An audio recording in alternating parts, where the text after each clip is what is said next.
Welcome, ladies and gentlemen, back to the CDL Playoffs 2021. As you see, this match is about to get started. It's the Thieves versus Røkkr, and we could not be more delighted to join you for the ride. It's myself, Ledo, joined in part by Standy.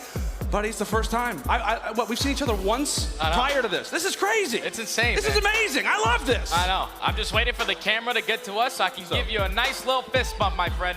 We've tried. We've tried all year long to do it. Here, let's give it one more time. Gotta get in front of the camera. Double fist bumps. Exactly. Exactly. But man, we have a match ahead of us, man. I cannot wait for this one to start. Oh, this is gonna be good. Like we said, it's our first elimination game that we've had so far here at playoffs, which just only adds to the level of intensity. Somebody's going home after this match is through. So that just kind of sets the stage for what is going to be a phenomenal game. We talk about the Thieves, we talk about the Røkkr. Any quick expectations for this bad boy? Well, I think this one's gonna be a grueler of a series because Minnesota, obviously, they just won the last major. Then they came in today and just got 3-0'd by Dallas. Wasn't even close. And then for the opposite side, for the Thieves, they've been on the upwards. Ever since they picked up John, they've been playing a lot of the top teams really closely. Obviously, it wasn't the best performance at Major 5, but they are not coming off of a loss. They're just trying to come in here and make something happen. Minnesota, they have to bounce out early. Yeah, and that's the big thing. I mean, I think the entire timeline was pretty surprised, but the fact that considering Minnesota literally just pulled off one of the greatest comebacks in history, esports history, call it history, whatever you want to label it, it was absolutely fantastic. So for them to come in their very next match, get 3-0'd, definitely sets the stage for what is going to be an incredible match. But folks, getting word, it is time to introduce our teams, and it's time to throw it down to the golden voice himself. It is GB to let us know who we got. Thank you so much, fellas. It's now time to start your third match of the day. How you guys feeling? How about over there? How you feeling over there? How you feeling over there? There you go. Come on, guys. It's time to make some noise for your hometown team. It is the LA Thieves. Oh, yeah. Really, y'all don't know this. Y'all in danger. I'm a threat.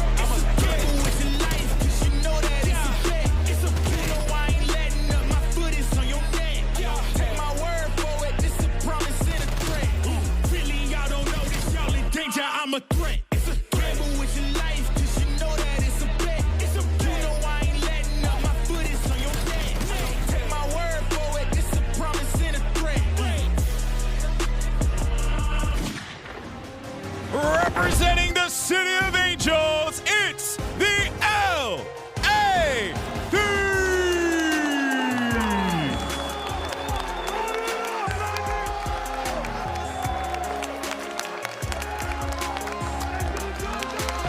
Coming into this one, 7th overall in CDL points, an 18-21 match record this season. But since adding John, the one and only John, world champ MVP in 2016, the Thieves have become a major threat in the CDL. You got Kenny, a 2-time CDL All-Star, Slasher, of course, joining him, Drazah, Hazard, however you want to go. This guy can bring the heat, and there is the team. Once again, it's John, Drazah, Kenny, and Slasher. Give it up one more time for the LA Thieves!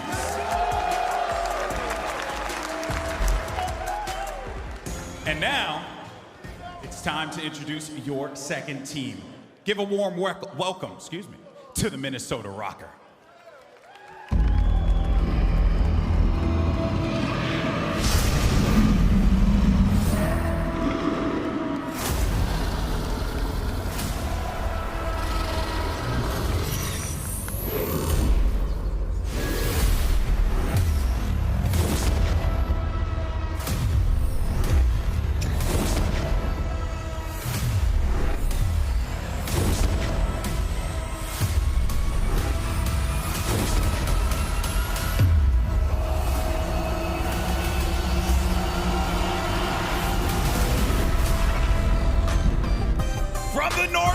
State, put your hands together for the Minnesota Røkkr.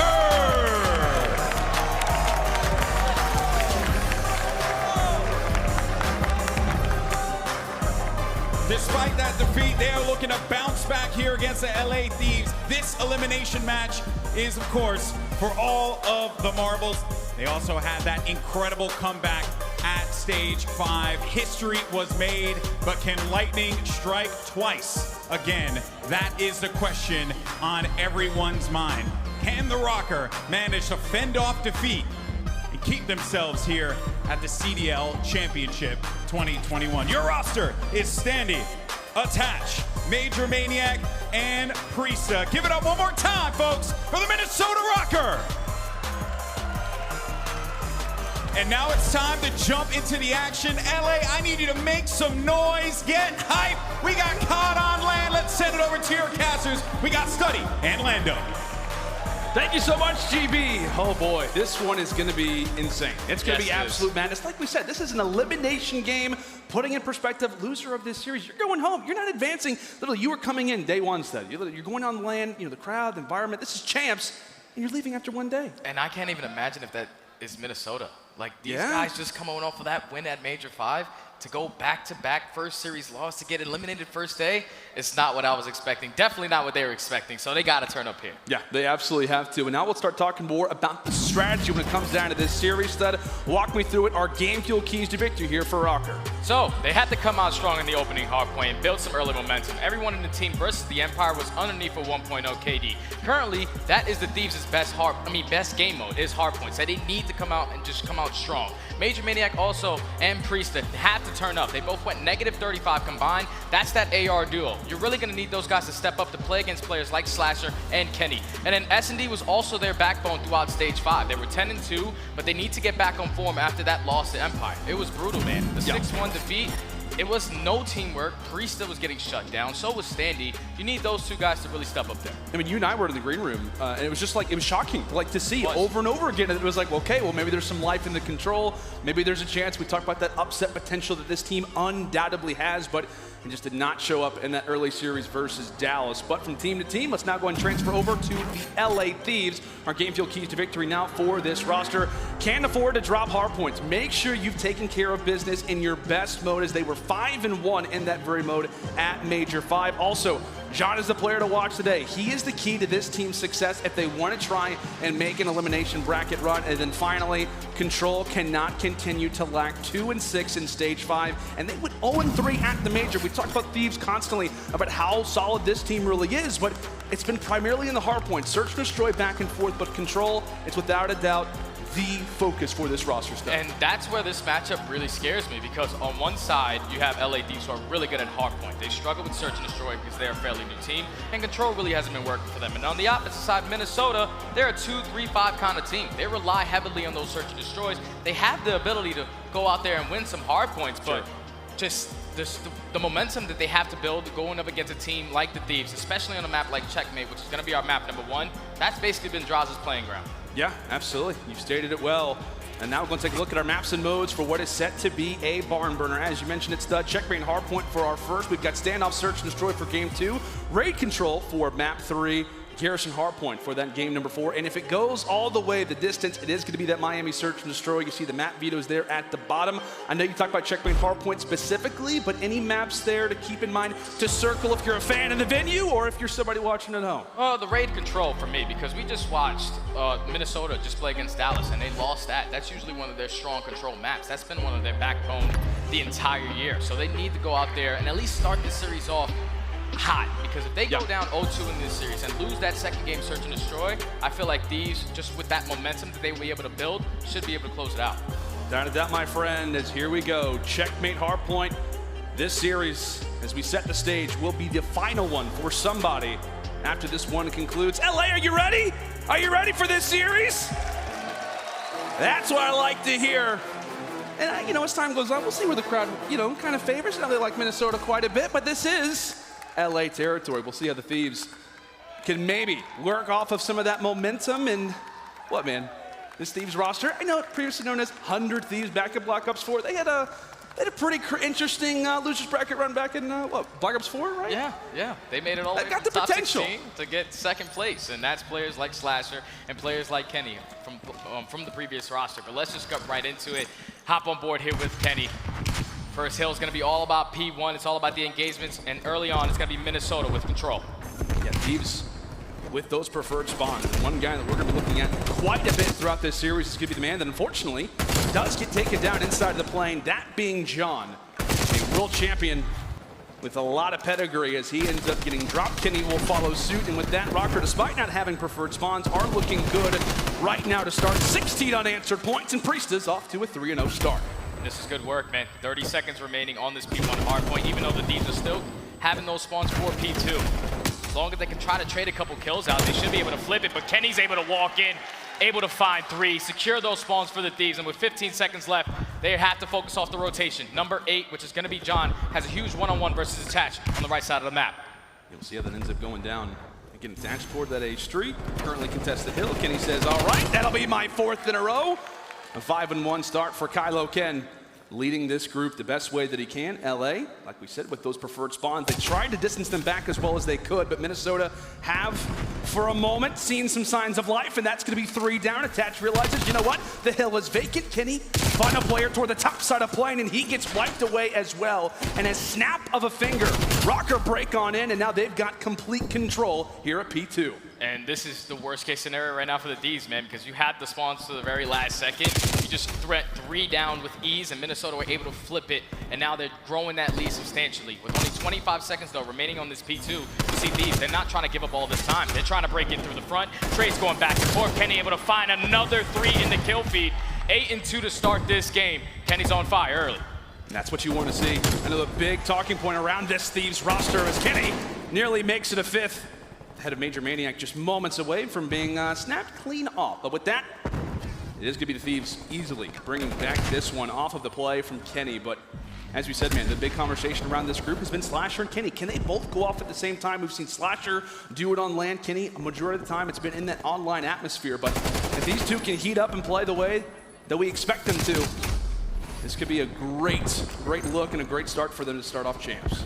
And that's going to be 3 down. So now Minnesota, even though they're pointing out towards back P5, they're not able to get on this point. This is perfect plays right here from the Thieves, as another 2 kills are going to pop in. Eventually, they're going to have to try to flip these spawns to try to get that favorable side for that P4. And it might have to be John, who's going to win a huge one-on-one versus Priestahh. So now it's all about pushing up on that angle, trying to get this flip going, and your teammates are still picking up all the time, picking up the kills. But eventually, Minnesota, with 20 seconds left, able to find 2. Thieves with the slight advantage, but just as we say that, Standy having a word to say, Priestahh answering on call as well. And so with that, 8 seconds remaining toward bottom plane, the rotation in toward A street. Problem for Thieves, you're on the opposite side of the map. So with that, we'll see how Røkkr can utilize their positioning and maybe even start to stack up this advantage, which, be it minor, very well could start to change. Attaching a major spot for him, 7-3. Can he make it 8-3? Just off. Great plays from Slasher, but it's the teamwork from Minnesota that's keeping him in it. But they've been distanced back enough where it's Thieves that are now inside of the hill. So Thieves now have control. They know that the spawns for Minnesota are still coming in towards that back P5 side. They're not trying to flip it, not trying to set up a pinch where they lose this time. This is a good 30 seconds. And usually we see teams, this is where they are able to grow that lead. You chain that P4 to that P5, but right now Minnesota, they're not dropping in sync. They're not going to clean 3 dead to flip those spawns. They were able to find 3, secure these spawns now for that P5. Only being down 10 points, Minnesota are in a great spot to take this lead. Yeah, they absolutely are. 12 valuable points still here at A street. Standy trying to heat up a little bit. Stud, talk to me, man. I mean, how important do you think that Standy is in regards to this team, their hopes of what's going to have to be an elimination bracket run? How important is a guy like him? How important? He is the guy. Come on, man. Like Standy, you saw what he was able to do at Major 5. He picks up the MVP trophy, player of the stage, but it's just unbelievable what that guy has done to this roster. He has just turned the entire face of Minnesota around, as they are still doing a great job of holding down this P5. Finally take the lead. You see the Thieves currently trying to break in through the front, but Minnesota, they have a perfect setup. The crossfires are there, trades are going back and forth. They are still collecting this time. Yeah, they still are. As you mentioned, Thieves making some decent progress from time to time, but it is the Røkkr holding the line. Thieves are struggling to try to get any perspective, any little bit of line of sight that they can, but getting thwarted every single time that they begin to make a move. So with that, it is going to be Minnesota grabbing the majority of these seconds, if not every single one, to close out our first set of rotations in that lead, albeit still early in the game, still sets pretty well. We take a look at that scorecard, though. Again, Standy currently even. Same thing for Priestahh, but Attach right now double positive. Yeah, he's stepping up, man. 14-7, having himself a game. He's been in this situation multiple times. It's a win or go home kind of play, and the guy's ready to go. And so far, Minnesota have a 50-point lead. It's all about trying to get into this P1 hardpoint once again.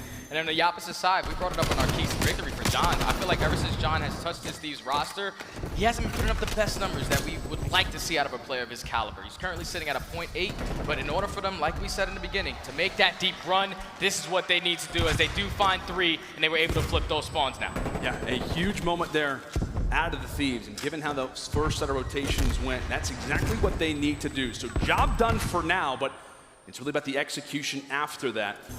115 to 45, 30-point advantage right now for Minnesota as they'll do everything they can to try to break back in toward top lane. While that job for the time is successful, Thieves thinking about the future. John right on cue, looking at trying to lay down the lead toward the top side of the plane. Nades, explosions everywhere as he gets dropped. As we said, Thieves with a major hardpoint up next. This could literally kind of cancel the game out for them or bring them right back into it. This is where they need to turn it around because we saw they had the setup in the first rotation, but they got immediately broken. And right now, Thieves have a perfect setup. Slasher was able to find one. Unfortunately, he's going to get traded, but he should still spawn on the backside. It's all about if his teammates can pick up these kills. They have 2 players on the hill, but Standy's able to sneak through. He's able to find 2. He's trying to find the 3rd, and he's able to get it. Pulls out the pistol, trying to get the 4th, but he's trying to wait for his teammate. The pinch is there, and Minnesota get the break. How about that play from Standy? I mean, what? You remember the numbers when it came down to the grand finals of Stage 5 Major? It was a matter of like the first little bit, Standy not having a great performance, but his ability to turn up oftentimes reflects in the score from Minnesota. You see him on that 4 spree. He breaks into the hill. And with that, Minnesota back and forth, man. This has been really a back and forth hard point, constant lead changes, but Røkkr finding themselves in the driver's seat off of the great play from the stand man. And they're doing a great job of already flipping spawns. That's going to be 2 dead. 1 player in Drazah is going to spawn up towards back P2. 3 players are going to spawn out towards P5, but this is going to be early time going in favor of Minnesota. It's all about if they can just try to stay alive, but it's all on the Tats now, who has plane control. He's able to find 2 on a 5 spree. He's going to get shut down, not being able to pick up streaks. And if you're the Thieves, you have to try to chain that P4 to that P5. With 40 seconds remaining, you need to get somebody over towards that left side of the map, towards that A street, and not let any openings happen.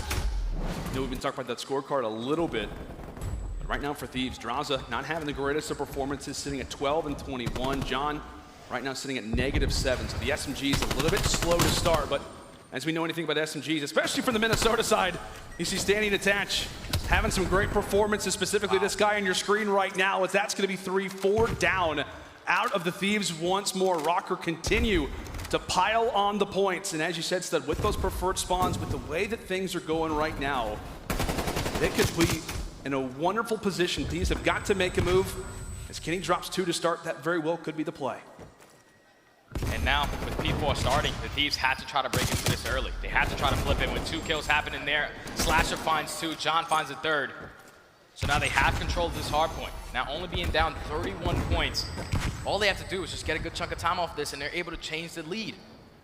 But if they are able to chain these kills together and flip those spawns, that could be the opening that the Thieves are looking for. Just a matter of somewhat of a waiting game. We know how important this hard point is, but it's really about the next one as Standy does get taken down. That's 3 in the feed for Thieves, but keep in mind, Attach, he's back here. He's managed to find a lane, but Drazah is able to take him down. And with that, all 4 players from the Røkkr who were trying to make the attempt for that next rotation, they get dropped 192 to 188. A back and forth game, and it only continues to be that way. Such an important hard point, but that's going to be a few. They start to line up for Kenny, and with that, the Thieves, they get a clean 4 down, and now they've got that next rotation prepared. Yeah, they secured the spawns for that P5, so now the Thieves, only being down 10 points, are going to start off with the initial time here.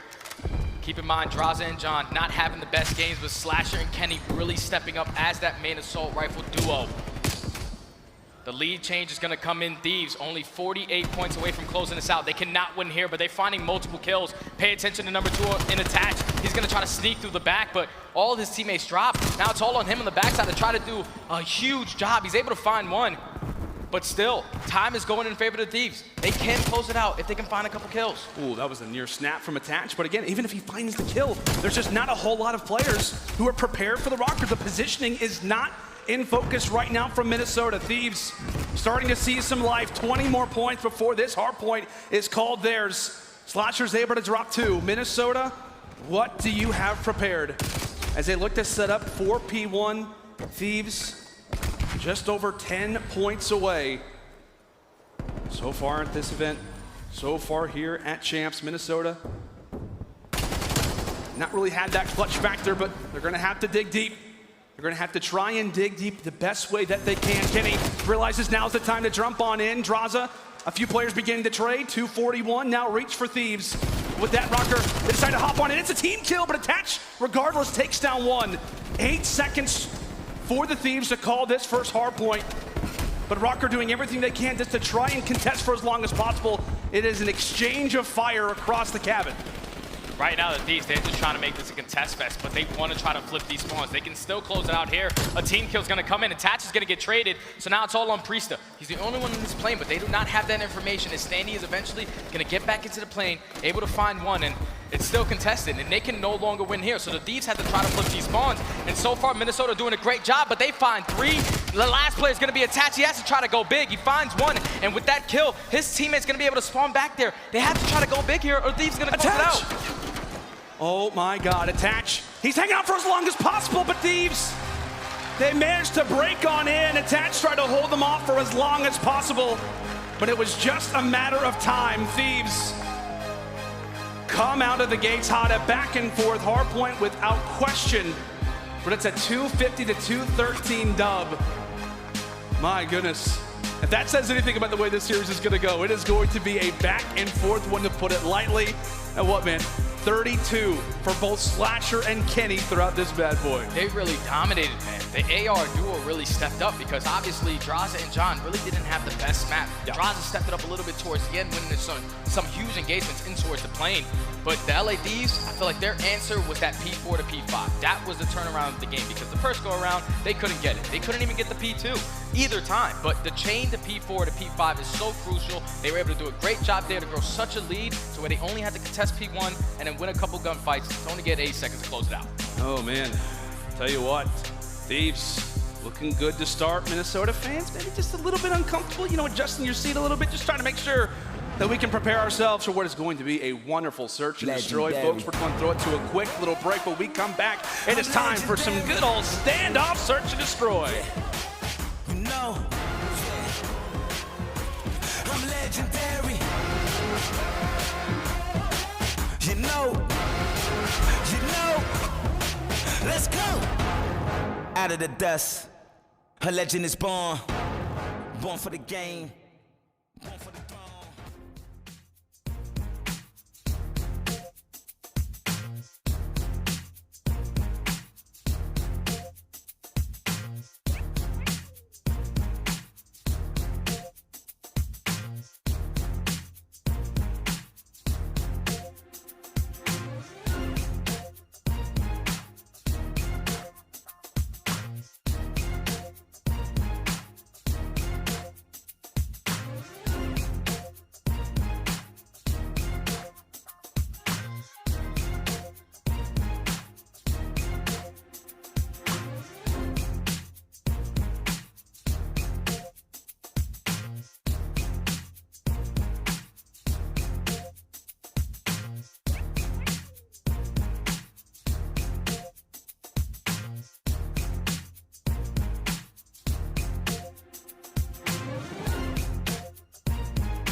The Call of Duty League is presented by Seany, the official eyewear for the CDL. Armor your eyes with Seany Blocks blue light protection glasses by visiting seany.com/gaming. Scump, the official controller of the Call of Duty League. Welcome back, folks. It is CDL playoffs. It's championship weekend, and as we said, we're just going to keep saying it. It's elimination games from this point out, and one team who's kind of been on the brink of elimination a number of different times has been this LA Thieves group. I mean, what's that? Look at all these roster changes. Unbelievable. Yeah, that's insane, man. They went through a lot of players. It's nuts. Coach K is over there doing some crazy things, man. But You know, with John being the final piece of this LA Thieves roster, I feel like that was the best Thieves roster that we've seen all year long. Yeah. Even though he's not putting up the best stats, they just seem a lot more comfortable, a lot more consistent when they were playing, especially versus some of these top teams. Yeah, without a doubt. And I know kind of throughout that hard point, you know, we talked about a number of different times is a matter of the ARs performing, the SMGs not necessarily showing up as much, but still you get the W, you'll take it where you can get it. But now take a look at the numbers in comparison to how the Thieves have looked prior to John, then in comparison with him. You see the ranks. Talk to me, man. I mean, how do you feel about this player? How do you feel about his impact on a team like this? Oh, well, he's tremendous impact for a team like this, man, because he's an MVP player. He's one of those guys that he's probably one of the best SMG players to ever touch Call of Duty. And right now, when you look at these stats, it doesn't really look like it, man. He got his feet wet a little bit in challenges, but now he's got the call to make it to the Thieves roster. Sitting at a .87 is not what we expect from John. Like I said in the keys to victory, if they want to make a deep run here, make that loser bracket miracle, it's all on him. Yeah, I mean, look at whenever it was like Black Ops 3, right? Whenever Envy, Slasher, and John, they were able to win that championship. I mean, who was considered one of the best players in the entire world? It was John. Now, granted, that was many years ago. We're not expecting John to be the best player in the game, but the impact that he has, it cannot be understated. As like we said, folks, we were just moments away from that search and destroy. Thieves walk away with the hard point, but let's talk a little bit more about Røkkr, right? I mean, I guess you could say, they're 0-4 now so far here at Champs. They get the 3-0 loss versus Dallas. They lose the opener here on Checkmate.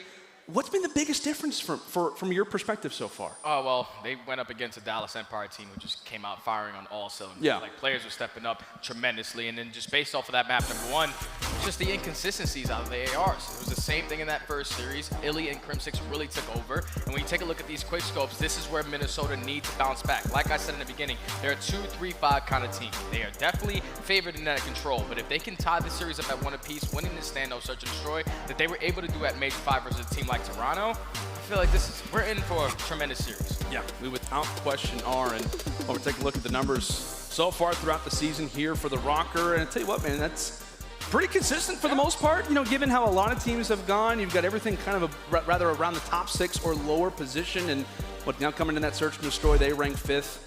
And they were like, 10-2 in stage 5 for the Røkkr? So again, this is an area they feel comfortable with. If you are a Minnesota fan, I know you said you might be getting a little bit nervous, but at the very least, S&D control, brighter days should be ahead. Yeah, but just based off of the way they played their first search and destroy versus Dallas, Standy and Priestahh really didn't have a good performance. Yeah. Looking at both of those guys because they're such impactful players. Priestahh with that Krig, he's able to pop first bloods left and right. And Standy, when he's playing with no hesitation, it's going to be amazing, man, because he just hits things with no hesi, and he just plays at such a substantial speed where he's just a great player. Absolutely, my friend. Well, we've set the stage well, folks. We're going to be going to a quick little commercial break again. When we come back, it is Search Destroy. We'll be back. Legendary. I'm legendary. Yeah, you know. Yeah. I'm legendary. You know. Let's go. Out of the dust, a legend is born. Born for the game, born for the throne. Up from the ground. And out of the gates, I am the storm, I am the thunder, I am the eye of the hurricane. Yeah, cause I'm the only one that's born for this shit. Cause I am mythic, I was made for this shit. They feeling the rumble when I make you quake. Out on the earth, up from the bottom, onto the top, making it shake, yeah. I'm taking the crown, that's why I came. Cause I came to reign, know the name. Nothing can stop me. I can't be contained. I was born ready. I'm legendary.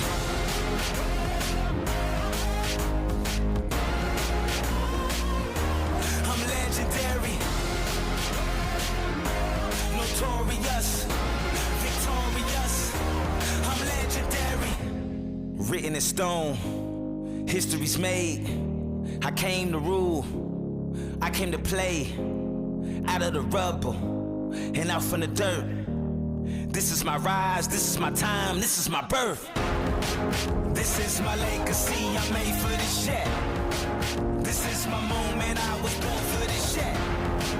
I make it rumble when I show my grit. I am the raw, I am the real, I am the strong, I am the great, yeah. I'm taking the crown, that's why I came. Cause I came to reign, Know the name, nothing can stop me. I can't be contained. I was born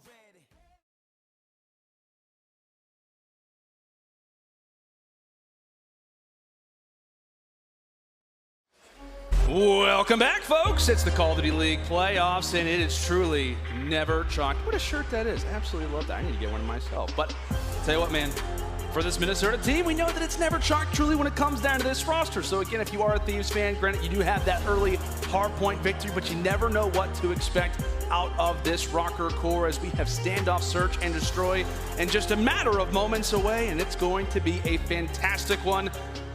So I just love to see you. I'll be honest with you. I just love to look at you. This is great. This is awesome. We got fans. We got a massive screen that we're looking at right now. This is going to be fun. This is going to be great. This is fun. I like this. I know. I haven't had this feeling in such a long time, man. Just standing right next to you. Honestly, I thought you were a lot bigger than me, dude, but we're almost there, you know? You just roasted me like that? No. I just thought you were a lot taller, but you're obviously not. So I was underwhelming in person. Yeah, a little okay. bit. All right. Okay. I now know how Mabel's feels. That's just let's put it that way. No, all jokes aside. Here we go, folks. Standoff, search, and destroy. Now up next, Minnesota. It's been their bread and butter throughout a majority of the time.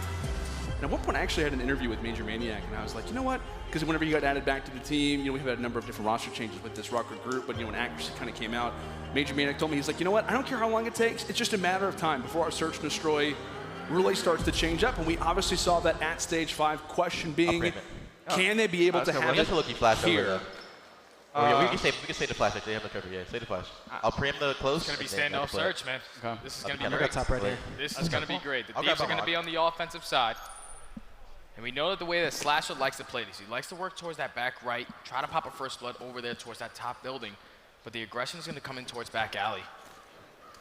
Drazah, John, and Kenny all pushing it. Slasher, his job is just to try to stay alive because the pressure's already going to be here. MajorManiak, he just has to try to play his life, but they already took control of Grandma's.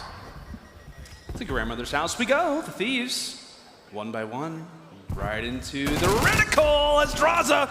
He's jumping on the bed. He's having a great time. Major put to dust. And now Slasher tagged up quite a bit. Røkkr having to try to adjust. What you've got Standy, you've got Attach. Pretty well held toward the street side. It's now going to be on to the Litigo to try and find a little bit of an angle. Slight perspective. Priestahh just hanging out. And there he goes. You saw John right there, right? He was like surprised. He jumped. He was not ready for Priestahh to be laying there, but now it's a 4v2. Slasher's still by himself, getting isolated by both of these players. Standy's able to find him. So now it's going to be a 3v2 situation. Attach trying to work towards the backside. He's going to be one shot. But Standy does find a second, so immediately it goes from a 4v2 to a 2v2. Standy finds 3. Now it's a 1v1. John and Attach is able to win it. That was a 2v4, man. Thieves got to be able to close that one out. Captain Clutch. Good old Attach. Known for those moments. He said, man, off the start, Thieves. It looked great. While we're talking about Drazah, they're getting top grandma's control. All things looking solid for this Thieves group. But just when you start to think Minnesota turning around, and of course it's Attach in these situations. I think he's deserved of the title of like the clutchest player in COD history, right? The guy deserves that title. Artillery strikes and everything. He does. Oh my God, I forgot about that. Back in World War II? Yeah. My goodness. But what a play out of Standy though, man. Just to work his way up the middle of the map, solo Slasher out, and then once he finds that kill, just great teamwork from between him and Attach to get that player hurt in Kenny.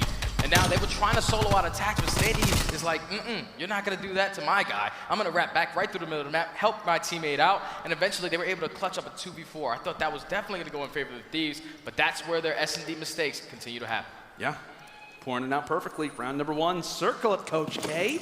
But here we go. Minnesota now taking their attempt on the attack, and met with some shots early, not to be unexpected, we'll put it that way. Priestahh walking away with the first blood onto Kenny. So offensive team, attacking team, with that first blood, it's only going to strengthen them that much more. Bomb in the midst of being planted.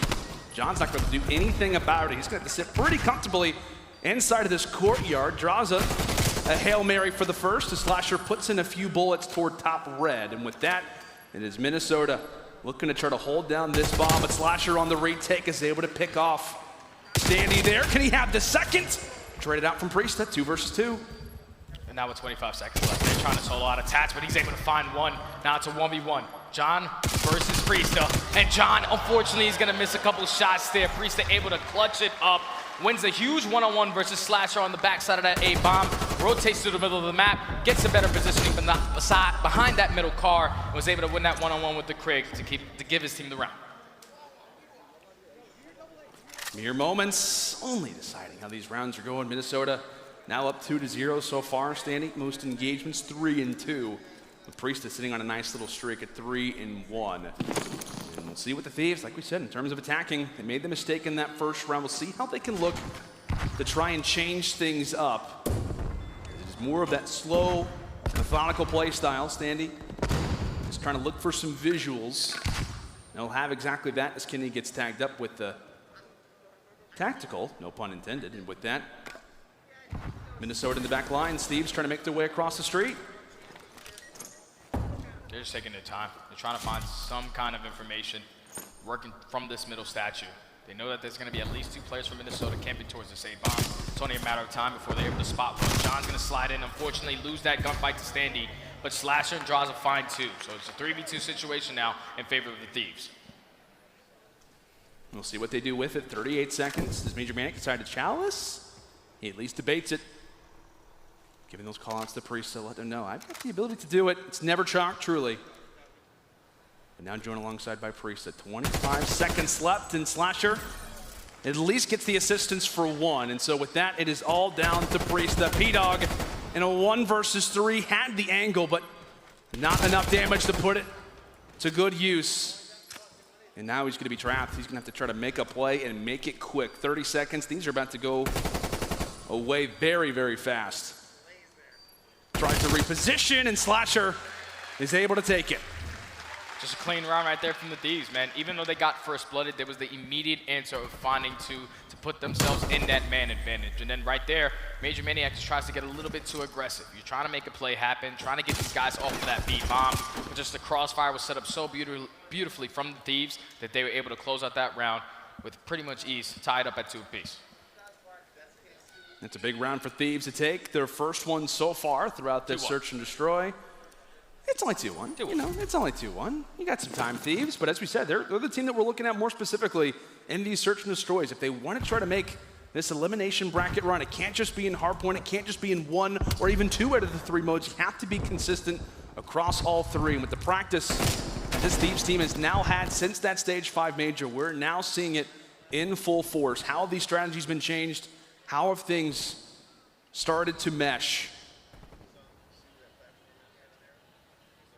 And another slow round once more. Both teams strictly looking for that first blood.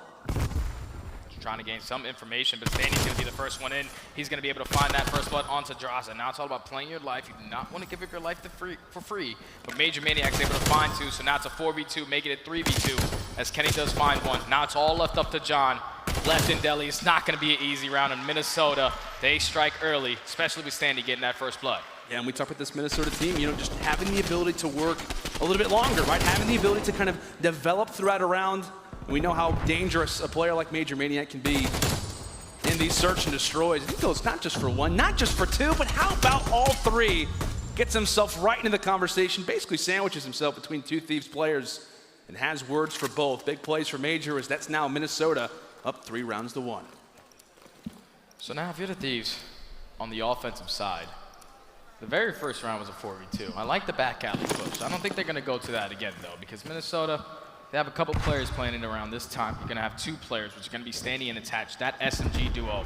It's only a matter of time before they try to find that opening, as the Thieves players are trying to approach this bomb towards A, slowly working, just trying to pick up some information, but right now, he was able to spot Attached. You see Drazah's position, he's able to spot at least 2, but they're not committing to this. They know that the players are going to be ready on the Thieves side. Major fight, preparing maybe inside a gas, or is it just going to be a good old standoff? I'm full of the puns today. I'm full of them. I like the puns. All right, I got some boots. That's understandable. That's fair to say. Kenny firing away, maybe even taking a little bit of his teammates' HP off for the moment. But again, slow rounds so far throughout this search and destroy. But it's going to have to be elevated. Priestahh putting in a few bullets toward the tractor. And that bomb is going to go down. John with the plant, and the explosion will take down Standy. That is our first blood of the round.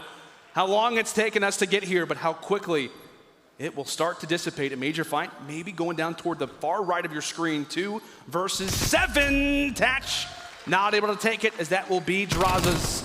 And with that, it is all up to MajorManiak. Drazah, Hazard, going big. And with 24 seconds left, MajorManiak can do nothing.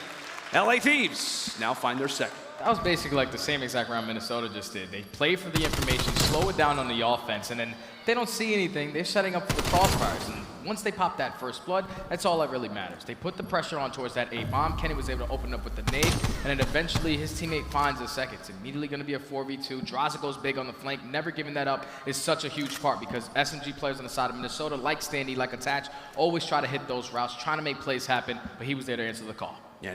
If you're a Thieves fan, I mean, you want to see a player like Drazah going off. I mean, I know so far, only a few rounds in, but 6-3 throughout 5. That is a good sign to see. I know he has one of the higher KD X factors for this roster. Without a doubt, takeover potential. I know we've seen him on some Moscow Search and Destroys, some raids where he's really been able to light it on up. And speaking of doing so, Kenny is able to shut down Priestahh, trades back and forth, trying to stay alive, but he gets picked apart once more by MajorManiak. Attach. Now with some instant visuals on to John. So the call out is in. Minnesota realized that they are clear for the plant. And with that, it's up to Drazah and John, the SMGs. And Drazah has made his way through the flank. He's actually able to find that kill on Attach. So that's he's going to know that both players are going to be sitting towards this A bomb. So him and John, so if they can play these trades together. First play is going to be behind this tractor. It's going to be MajorManiak. He has to try to stay alive. Standy is going to try to be there to help him, but John finds one. So now it's a 2v1 for Standy. Standy's able to find one, finds the second, and is able to clutch up the round for Minnesota to keep this lead a little bit more in the search and destroy. He is the Minnesota Miracle Man. Let's watch this one once more. Slides out. Ankles out the door. He just broke John's ankles. That was young Kyrie with a cross. Yeah, well, that's Tim's tire. We got to come up with some new nicknames for Stan, man. But nice plays, 4 rounds to 2. Minnesota Røkkr in a great position, and once more it is off the phenomenal plays out of the rookie. I know he's been talking constantly about wanting to have that Rookie of the Year title, and only continues to make a better and better case. And with that, a major round for Thieves. They will look to slow things down once more. Just, again, looking for those initial fights. And that's going to be another first blood.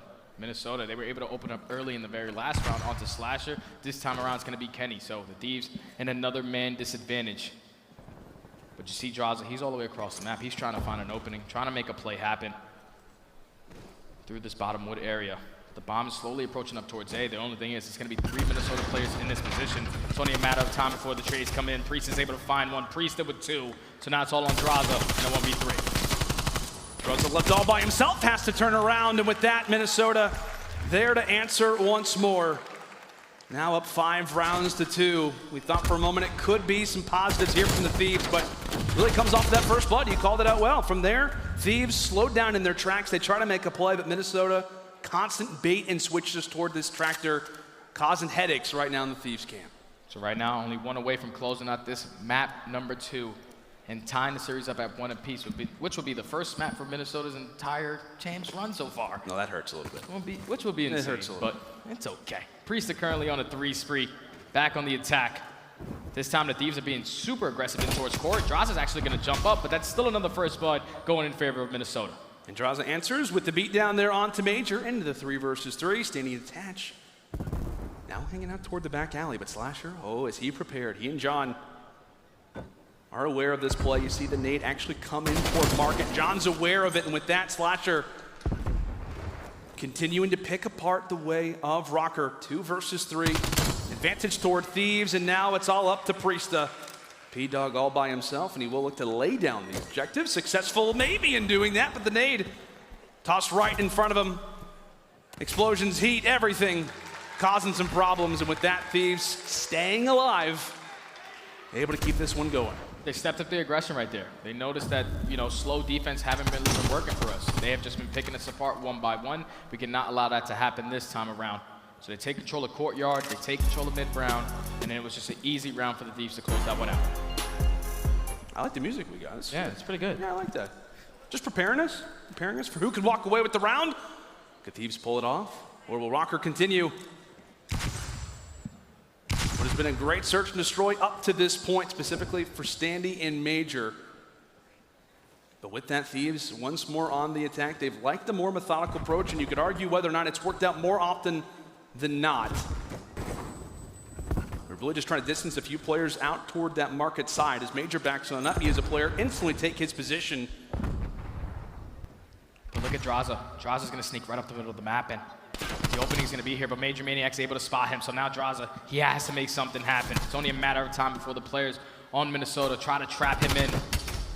Attach is able to find him with John with the trade. MajorManiak does a great job of just staying live the entire time. Now Minnesota have the man advantage in the 3v2. 40 seconds left, putting in a few bullets for P-Dog. Priestahh has to escape, but he does make himself known inside of square. So a reposition from Kenny. It's all up to the ARs, and with that, Slasher falls. It is all on to Kenny for the game.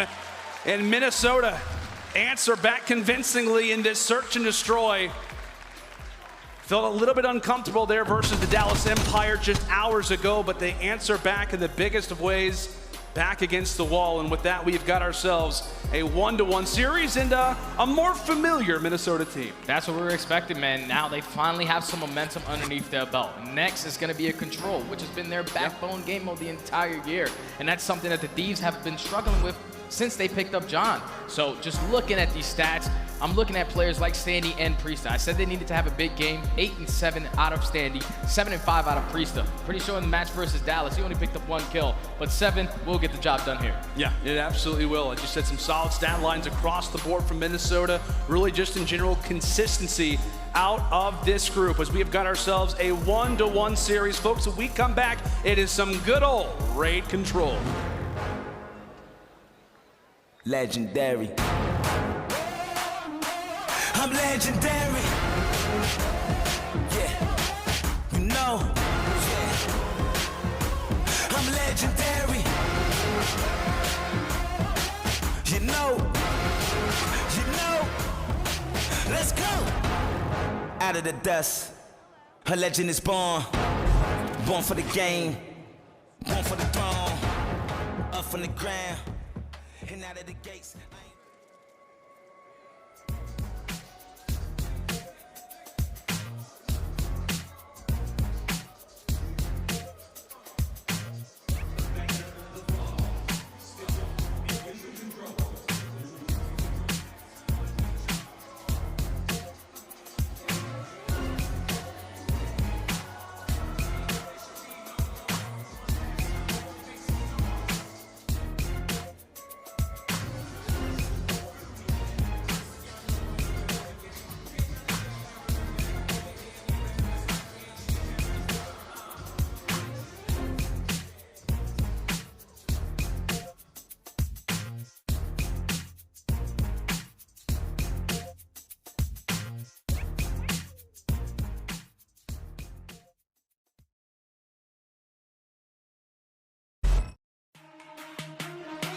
Mountain Dew Game Fuel is the official beverage of the CDL. Buy now at gamefuel.com/CDL. Ladies and gentlemen, did you know that we got some beta codes dropping on Sunday? That is, in fact, a true statement. Tune in on Championship Sunday for the chance to receive Vanguard beta codes and a sneak peek at Vanguard multiplayer site. You can see the trailer? You can see a little bit of the hype that's going down? I did. You see all the faces? I'm pretty sure some of them look like Crimsix out there. I did see that. It was a little bit terrifying, but I still liked it. It was good. It was great. It was good. You know, nice to see the good old Crimsix on the screen. But with that, we'll now get back into the series. Control KDs so far throughout this season for the Thieves. Not great. Yeah. Not great. Hasn't been great, man. Ever since this roster has been formed, which was in the beginning of Stage 5, they're 2-6 in this game mode. Hasn't really been working out for them for quite some time now. You see 3 players underneath that 1.0 KD. The only one above it is going to be Drazah. So going into a map like Raid, we saw what Minnesota were able to do versus Dallas. Dallas, their ARs really stepped up. So if you're the Thieves, you have to try to do the same exact thing. Get the same plays out of Slasher and out of Kenny. Yeah, and you're going to see the numbers change up a little bit here. We'll take a look at Minnesota's numbers so far throughout the year in this very mode, but you got 1 player in the top 10, that being attached. And granted, you got a few players kind of overall in the top 20, but from a consistency perspective, things looking better for Røkkr in this particular mode. And I know there was a time where I think it was like in stage 4 where this team was so reliant on this mode specifically of control. Obviously that changes up coming into stage 5, but now kind of on topic with the Thieves a little bit. Obviously they're the team that we're looking at most in a mode like this one to try and step it up. And I know Slasher was talking a decent amount in a lot of the Thieves content pieces about how, you know what, we felt really good in Hardpoint, but what we really wanted to work on was Search and Destroy and Control. And given how practice works, Control, I mean, that's a mode that they should be working on a decent amount. Yeah, they definitely need to work on it, man. Like I said, that's the mode that held them back from a lot of series. Like in the series versus Toronto, they went all the way to a game 5. They win that control, they have the potential to close it out. And then even that last series versus Dallas to close out the major, they lose the control, and then they follow up and lose another hard point. So like, this is the swing mode for the Thieves. They had to try to perform here to keep their hopes alive. Yeah, I want to ask you too, like player to look out for. When it comes down to this control mode specifically, I mean, from the Thieves side, are you looking at John, as we mentioned earlier, or is there somebody else in the cards? I'm looking at the AR duo. I'm looking at Slash and I'm looking at Kenny, because ARs can really hold down a lot of power positions on this. And when you take a look at our maps and modes, you see raid control. It's all about the top raid control, sitting in towards kitchen, towards money window, and making sure that when you have bedroom control, you're always filling that gap. You want to influence those spawns so they can spawn on the right side, so they don't have to head back straight towards that B point. I absolutely love your analysis. Again, it's just great to hear in person. Like, I actually get to see you, I get to hear you. This is excellent. This is a wonderful experience. This is the greatest day of my life. Yeah, well, it might be mine too. I like that. Even though you did roast me a little bit earlier. Nah, you're handsome. You said that I was underestimated. Still handsome though. It is what it is. We're still working through the kinks, folks, in terms of this game. But control is just a matter of moments away. Again, raid control, the one that we're looking out for. Who's going to take the advantage in this series? Again, it is an elimination match loser of this series is sitting home packing. You come into day 1, you're excited, you're thinking, hey, this is champs, and you're just instantly sitting home packing. But folks, control raid, just a matter of moments away. Are we ready? Are we ready for some raid control? I think we are. I think we're pretty ready for this. We are. Okay. What do you want to see different from Thieves? Well, I just need the Thieves to come out and respond early, because they find themselves in certain situations where they're not stacking the points. Some people are just playing way too aggressive, when instead they're not using their teamwork in this game mode, and that's something that relies heavily in a game mode like Control. Teamwork makes the dream work, and that's something that Minnesota have done so well, especially the SMG players. Like the fact that Standy and Attach can be the lone men pushed up all the way in Arc, pushed up all the way in Bedroom, and just finesse for such a long time to allow their teammates to get back into the play. That's the kind of things that we need to see out of the Thieves on this map. Yeah, and that teamwork aspect, you've talked about it in the Search Destroys as well. Sometimes that can lack. We talk about that 2 versus 4 to start off in round number 1. Things like that have got to be accounted for. And, you know, given all the roster changes that this team has had to go through, we talked about Slasher. He's literally said this is the lowest point that he's had throughout his entire career. Given all of the moves with this team, teamwork, without a doubt, has to be an aspect, not just of the Search and Destroys, but now focusing in toward the controls. As here we go, in toward map number 3. We'll take a look at the eyes of Drazah. What is he looking at? What is he gonna look for in his opening route, as they will be on the attacking side? It is in fact a best of 5 when we talk about control. First to 3, switching forth between attack and defense if you are new to this mode. But so far, it is LA getting all up and aggressive toward that B point and looking quite good in doing so. And this has been a complete blind counter. Minnesota were not ready for this at all, but Priestahh is going to be able to find 2 in towards money window to shut down that push from the Thieves, trying to get some early progression on that B point.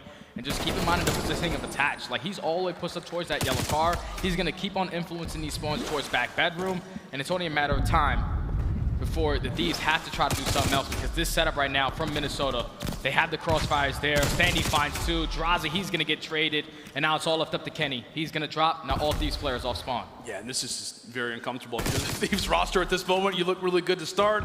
Priestahh has some answers toward top money window, and ever since then, LA Thieves struggling to get out of their mansion, to get out of the LA Thieves compound, to be honest. The Slasher put in a few bits of damage, able to take the head off of Priestahh. John doing the same thing, and finally, they have found themselves a lane. But with how hard it can be to get toward this B point, you have to sacrifice a few things. The time, in fact, is the one thing sacrificed. 21 and some change on the clock.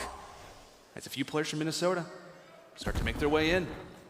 And the Tactical's used on the flank. He was able to find 1, he's able to find a 2nd as well. He just does such a great job of just holding this bedroom control. We've only seen 1 tick of progression coming in from the Thieves side as they're trying to approach towards A now. But with 2 players dropping, it's still going to be a split push. Minnesota are doing such a great job at just keeping these kills staggered. Thieves have not had a full setup yet. Yet to get really anything going, but possibly that could be the moment. Slasher and John able to combine for 2. And again, they are working off of that clock, staring at it constantly, making sure, hey, are we on the point? Okay, we in fact are. And now here comes the stack. But one player that could start to spoil things is going to be Priestahh from Top Art. He's got a picture of how he wants to try to play this one out, but as he falls, aLLeY, they're able to rebound. So now aLLeY only being down 2 lives, trying to approach this to the backside of Laundry. He's had to try to take control of this backside and kitchen as well, because they already know that Minnesota have bedroom control. They just cannot drop here, and just pay attention to what Standy's doing. Standy has re-pinched this from pillar side. He's going to be able to come up behind all 3 players from the Thieves. Trigger discipline is such a big thing right here. As he's waiting, he's able to take down 1. He knows the positioning of Drazah. The nade's gonna come in, make him a little weak. Standy with such a great play, able to find the 3rd as well. And Minnesota, they hold on the defense. Stand man going big, and as we've mentioned, because of that time off the start, there's now 25 seconds left for the Thieves. Life count, throw it out the window, doesn't really become that much of a factor, at least for the moment. Thieves starting to rebound, starting to get everybody somewhat collected for what could be, and most likely will be, the final push. John looked both ways before crossing. Kenny ends up getting traded out, and can Standy keep on this spree?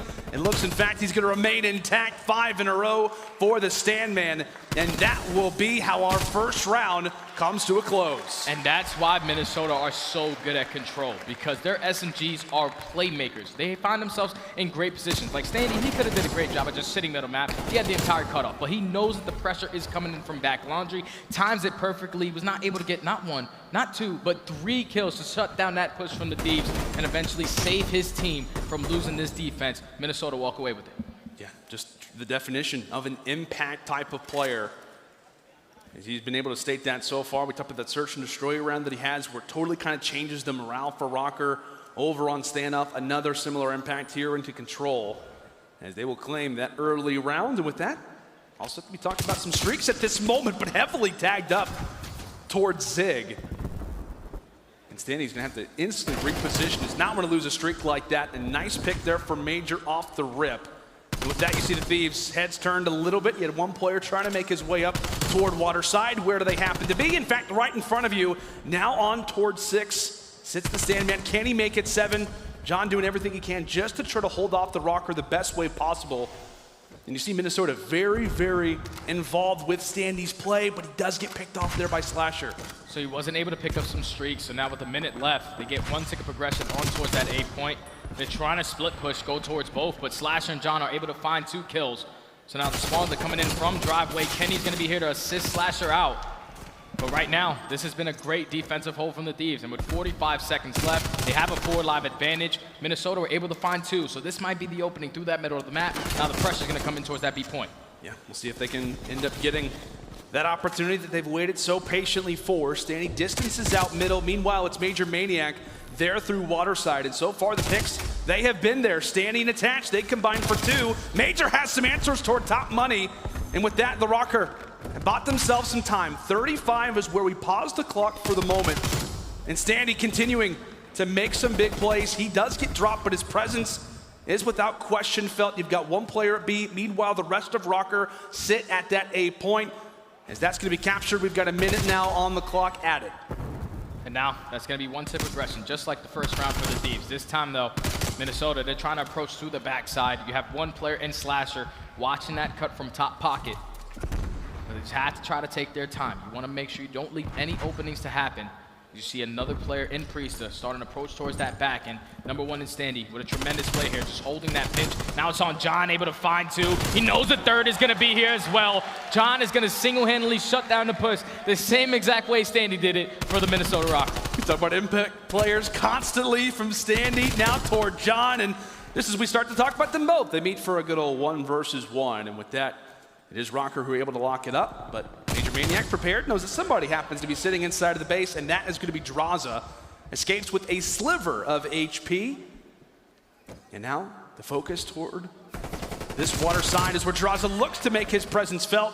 As he gets dropped, the trades are in, and Minnesota Still really just trying to look and regain some map presence. 30 seconds left and a push has got to be made. Take a look at MajorManiak. He's gonna enter in toward the fight, but he gets dropped again there from John. One last push to muster up, and Standy and Attach, they combine for 2.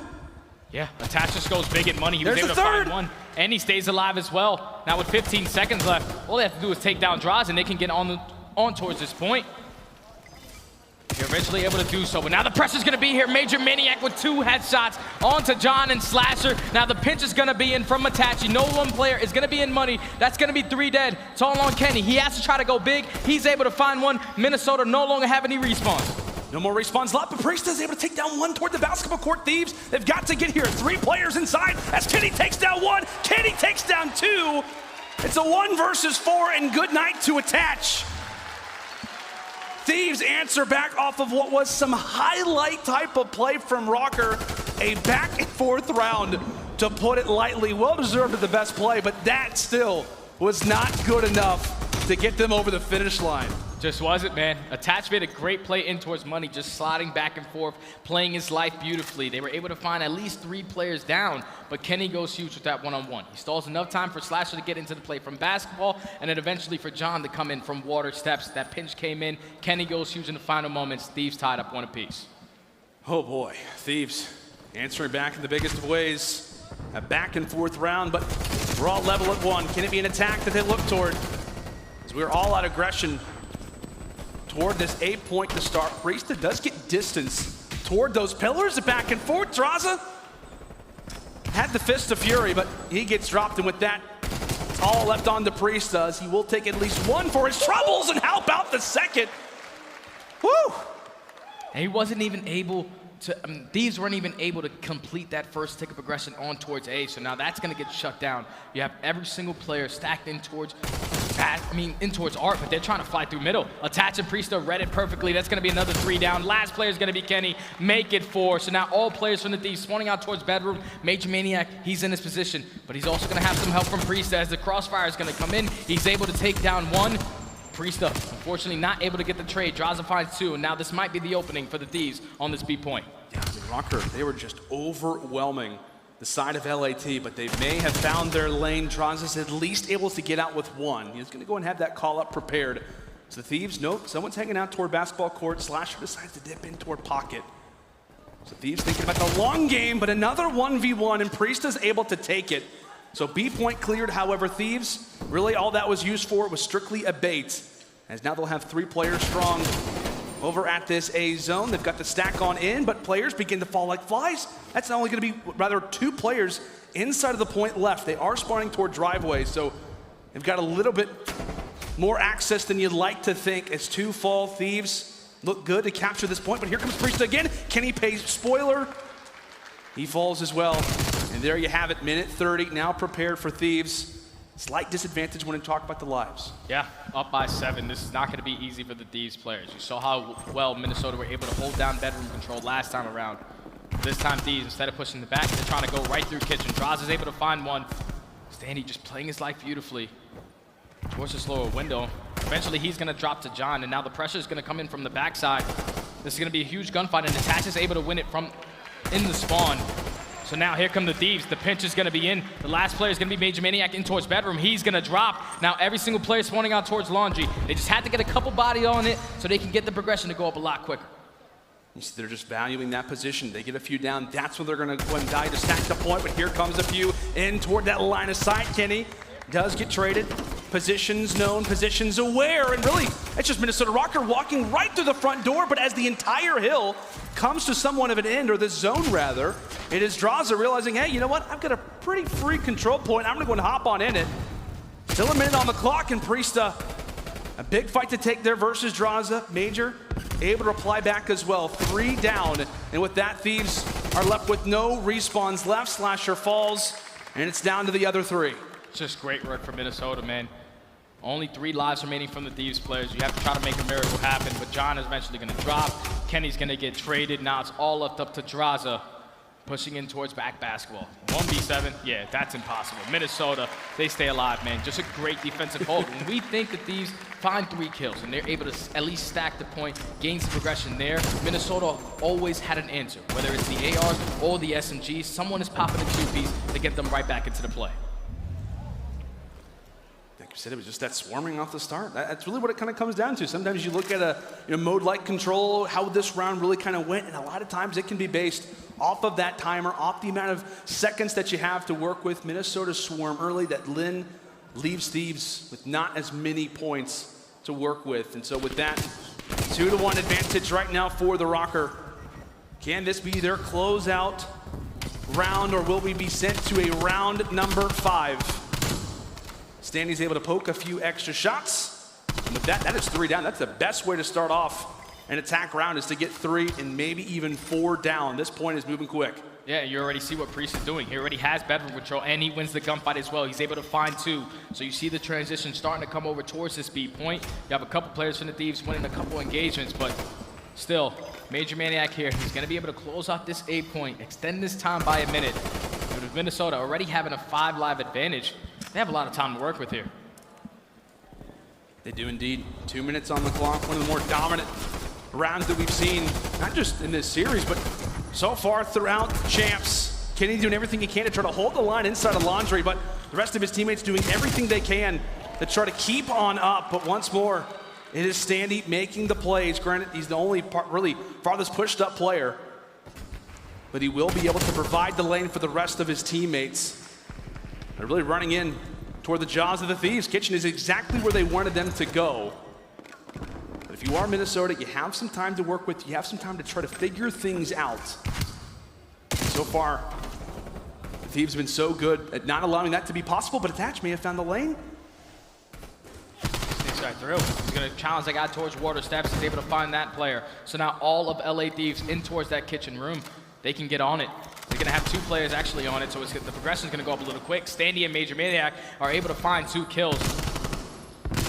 The Thieves are spawning across the map, but Drazah is able to find 2, so now all they have to do is just set up this pinch, make sure they play the trades properly, and Drazah, once again, a clean break coming in from an SNG player, able to find 3. He's had somewhat of a slower series up to this point, but great performance right now in this Control. Minute 15, Røkkr, they were on it for a time. One player inside of Tiki, he drops. But once more, it kind of seems like these staggered moments for Røkkr. They see some success, instantly gets dropped from the LAT side. 1 more tick left and 1 minute to go. Is it a round 5, or will this be where we call it curtains? MajorManiak most likely given the call outs, the strategy of where we want to go, but they're not able to get much of anything going. That's everybody getting taken down, not just inside of Mansion, but also toward Waterside, everybody being spotted. That's going to be 3 down, and now Minnesota, what went from a 4 live lead, is only going to be down to 1. And with 40 seconds left, they have like 1 or 2 good pushes if they want to try to get into this. You see number 1 in Standy, trying to be the playmaker with the SMG, and I think actually John gets some horrible timing there, so he was not able to spot Standy on the pinch. Priestahh is able to find 1. John's going to spawn out towards back Laundry, so he should pick up that information that 1 player is in the spawn. But with 22 seconds left, Minnesota, they have to get on this point. And you think Thieves, they were actually inside a middle map. They didn't even realize that somebody has made it through, but in fact, it's Standy who makes the play. But Slasher, despite that, despite a moment where things start to falter, Thieves answer back in the best way possible. 7 versus 5 in terms of the lives. 8 seconds on the clock. Standy has to hop on in. He gets taken down. Røkkr doing everything they can to try to get toward the point, but they get picked apart every single time that they do. Final few seconds, 0.7 on the clock. Major tries to hold it, but it will be a round 5 despite 2 minutes and some change on the clock. Røkkr had all the time to try to really build up a strategy. And every time they did so, like we said, it was like they'd see some success, but they'd instantly get taken down. Well played from the Thieves to really not drop in stride, not get 3-4 players down. Yeah, and then towards the very end of that round right there, John went tremendous in towards Tiki. He was able to find that 1 player that was camping out towards basketball and then eventually turn around, find a second kill as well, and then eventually allow his teammates to get back into the play as they stay alive to go to a round number 5. Obviously, Minnesota, they get a little bit more on the segment side, so they're going to have the defense. So if you're LA Thieves, it needs to be a good push right off the rip, and this time it's going to be another complete blind count. The only player in this position is going to be Priestahh, so you can try to work this B progression nice and early. See what Priestahh's been able to do so far in money window and takes another body with them. That's 3 down to start for Minnesota. Again, it's the blind counter to start for Thieves, but Røkkr answer back. And we'll see what the strategy looks like for the Thieves. Again, somewhat dazed already off the rip as they'll be hanging out toward the garage. Standy trying to stay alive toward top art, does exactly that. Now reaches 30 kills in this game. Can he make it 31? Not able to do so. He gets taken down, but again, it's really the overall spread right now from LAT. They've got players on A and B both. Slasher drops as he was the farthest pushed up. Røkkr still holding well. Yeah, but time is starting to tick, man. Thieves currently are down by 2 lives. They're trying to be aggressive towards the speed point. We saw how that worked out for them in the very first round. They just were never able to complete this capture. Oh! Eventually, they got to rotate over towards that 8 point. That's MajorManiak's going to fall off. That's going to be 4 dead. The stack is going to be there, and you see it. Oh, you gotta be going kidding me. super quick. First tick of progression's in. Second tick of progression's in. And if you're Minnesota, you just got to give this up, man. You got to push that towards art. Try to play the setup.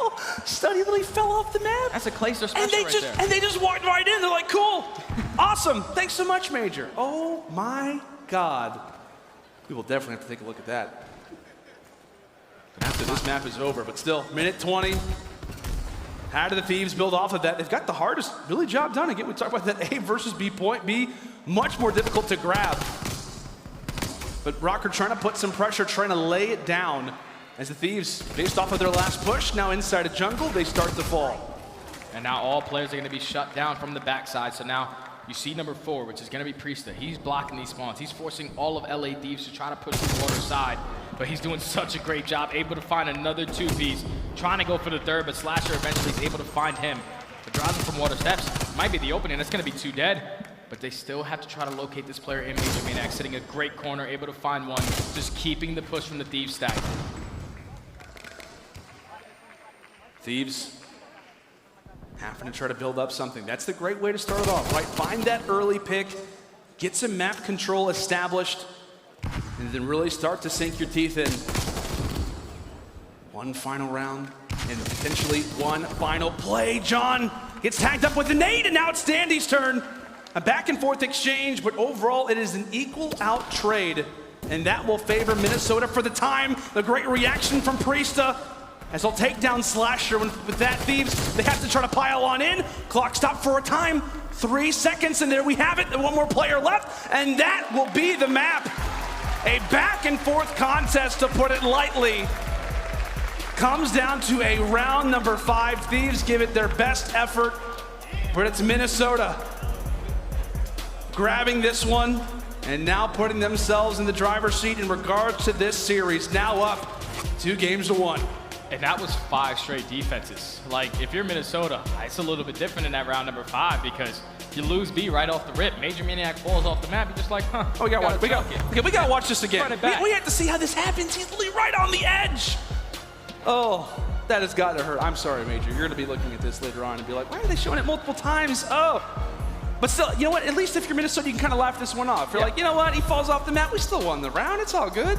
But I will say, that definitely made me nervous. Yeah, definitely made me nervous too, man, because usually when you capture that B point early, it's a lot easier to capture that 8 point, but just the aggression from Priestahh, from attacks, just filling in those lanes, always having someone in towards art was the reason why Minnesota were able to keep control of it the entire time. Minnesota finally, they win up, now they're up 2-1 in the series. Yeah, like you said, you talked about they're not necessarily a hard point team, but Minnesota answering back in a big way. What do you got? What was it, like 14K damage between 2 players? But shout out to our Observer team. Folks, give it up for these guys. They absolutely kill it every single time. We come back, folks, into some Garrison Hardpoint. Is it the final map, or will we head to a Game 5? We will find out after this. You know, let's go. Out of the dust, a legend is born for the game. Born for the throne, up from the ground, and out of the gates. I am the storm, I am the thunder, I am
This is a live shot just moments ago from Donovan's Irish pub in downtown Minneapolis, Minnesota.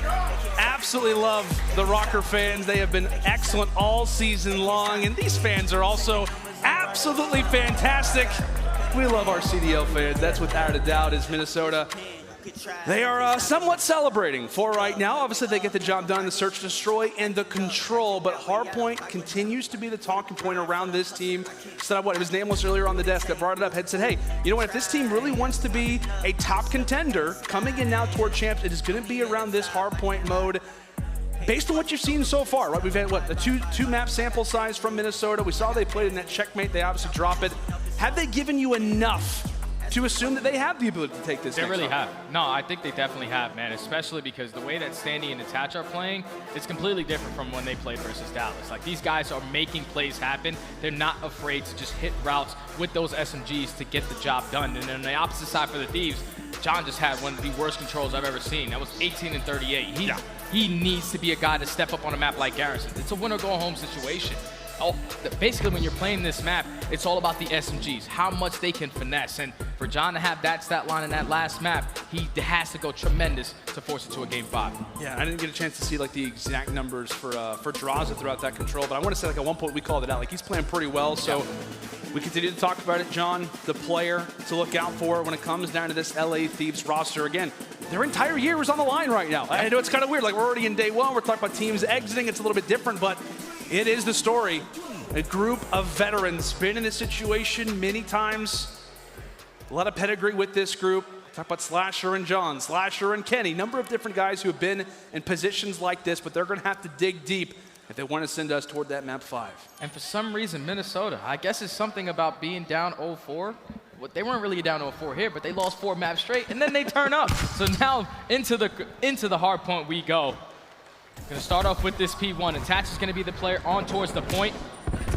Priestahh is able to find one through the middle of the map. John with the trade. So now it's all about, if you're the Thieves, making sure you're not giving up a lot of time here. But that's gonna be 3 players already down, and right now Minnesota are in full control. Yeah, John goes ablaze. The nade quickly takes him out, and with that, Røkkr finding themselves in a pretty nice position. Just some unparalleled time. Priestahh already thinking about the rotation. He's found 3 kills, by the way, to start this one off. So with that, an excellent start for this Minnesota team.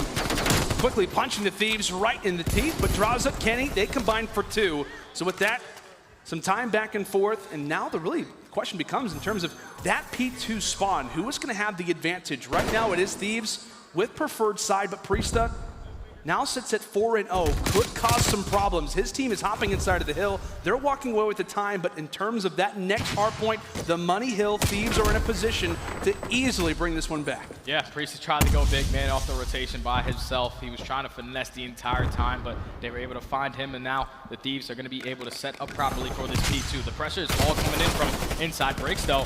That's one player is also going to fly out from top green. Trades going back and forth. Slasher able to find 3 in the kill feed, 1 being a team kill. But the Thieves are able to hold, and now they're forcing all of Minnesota with 35 seconds to try to push out from top green. We'll see how well that does work out. Constant nades, fire, prepared from that Thieves side. Attach waiting ever valiantly. The trade is in. John does get dropped.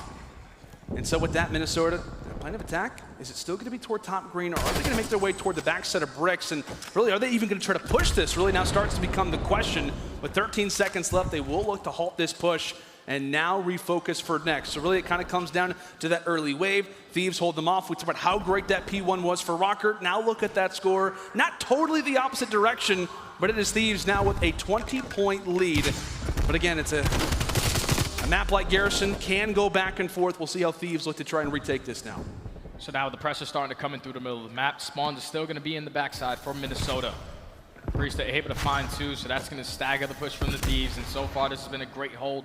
Both teams holding tremendously on their respective hard points. P2 going to the Thieves, and so far, Minnesota, great hold so far on this P3. It's going to be another 2 down.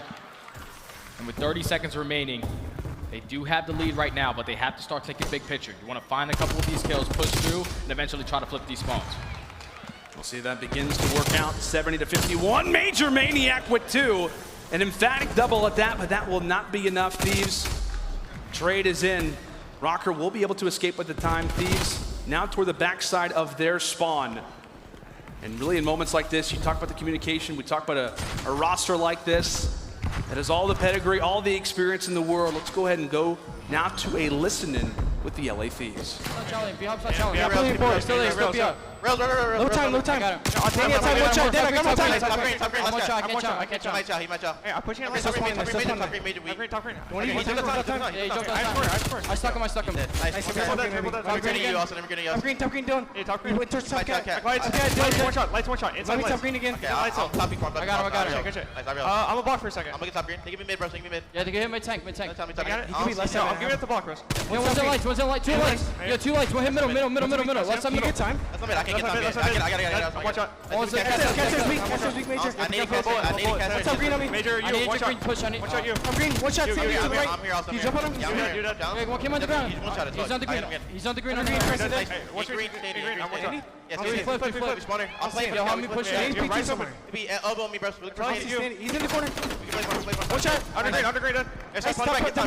One shot dead. I'm on a 4. Alright. Are we looking for one? Listen, they can go lights. I have deep right. They can go lights. You're looking for a guy, Zach. I'm helping him. Okay, you got him. They can go lights. I have his help. I have deep right. I'll see if Stay down. I'm playing. Plat. He got me if y'all get. He's dead. I still got deep right. I'm real. Dylan, this last two got me. I got challenge. Another close shot. He's weak. I got Tom, Zach. Go.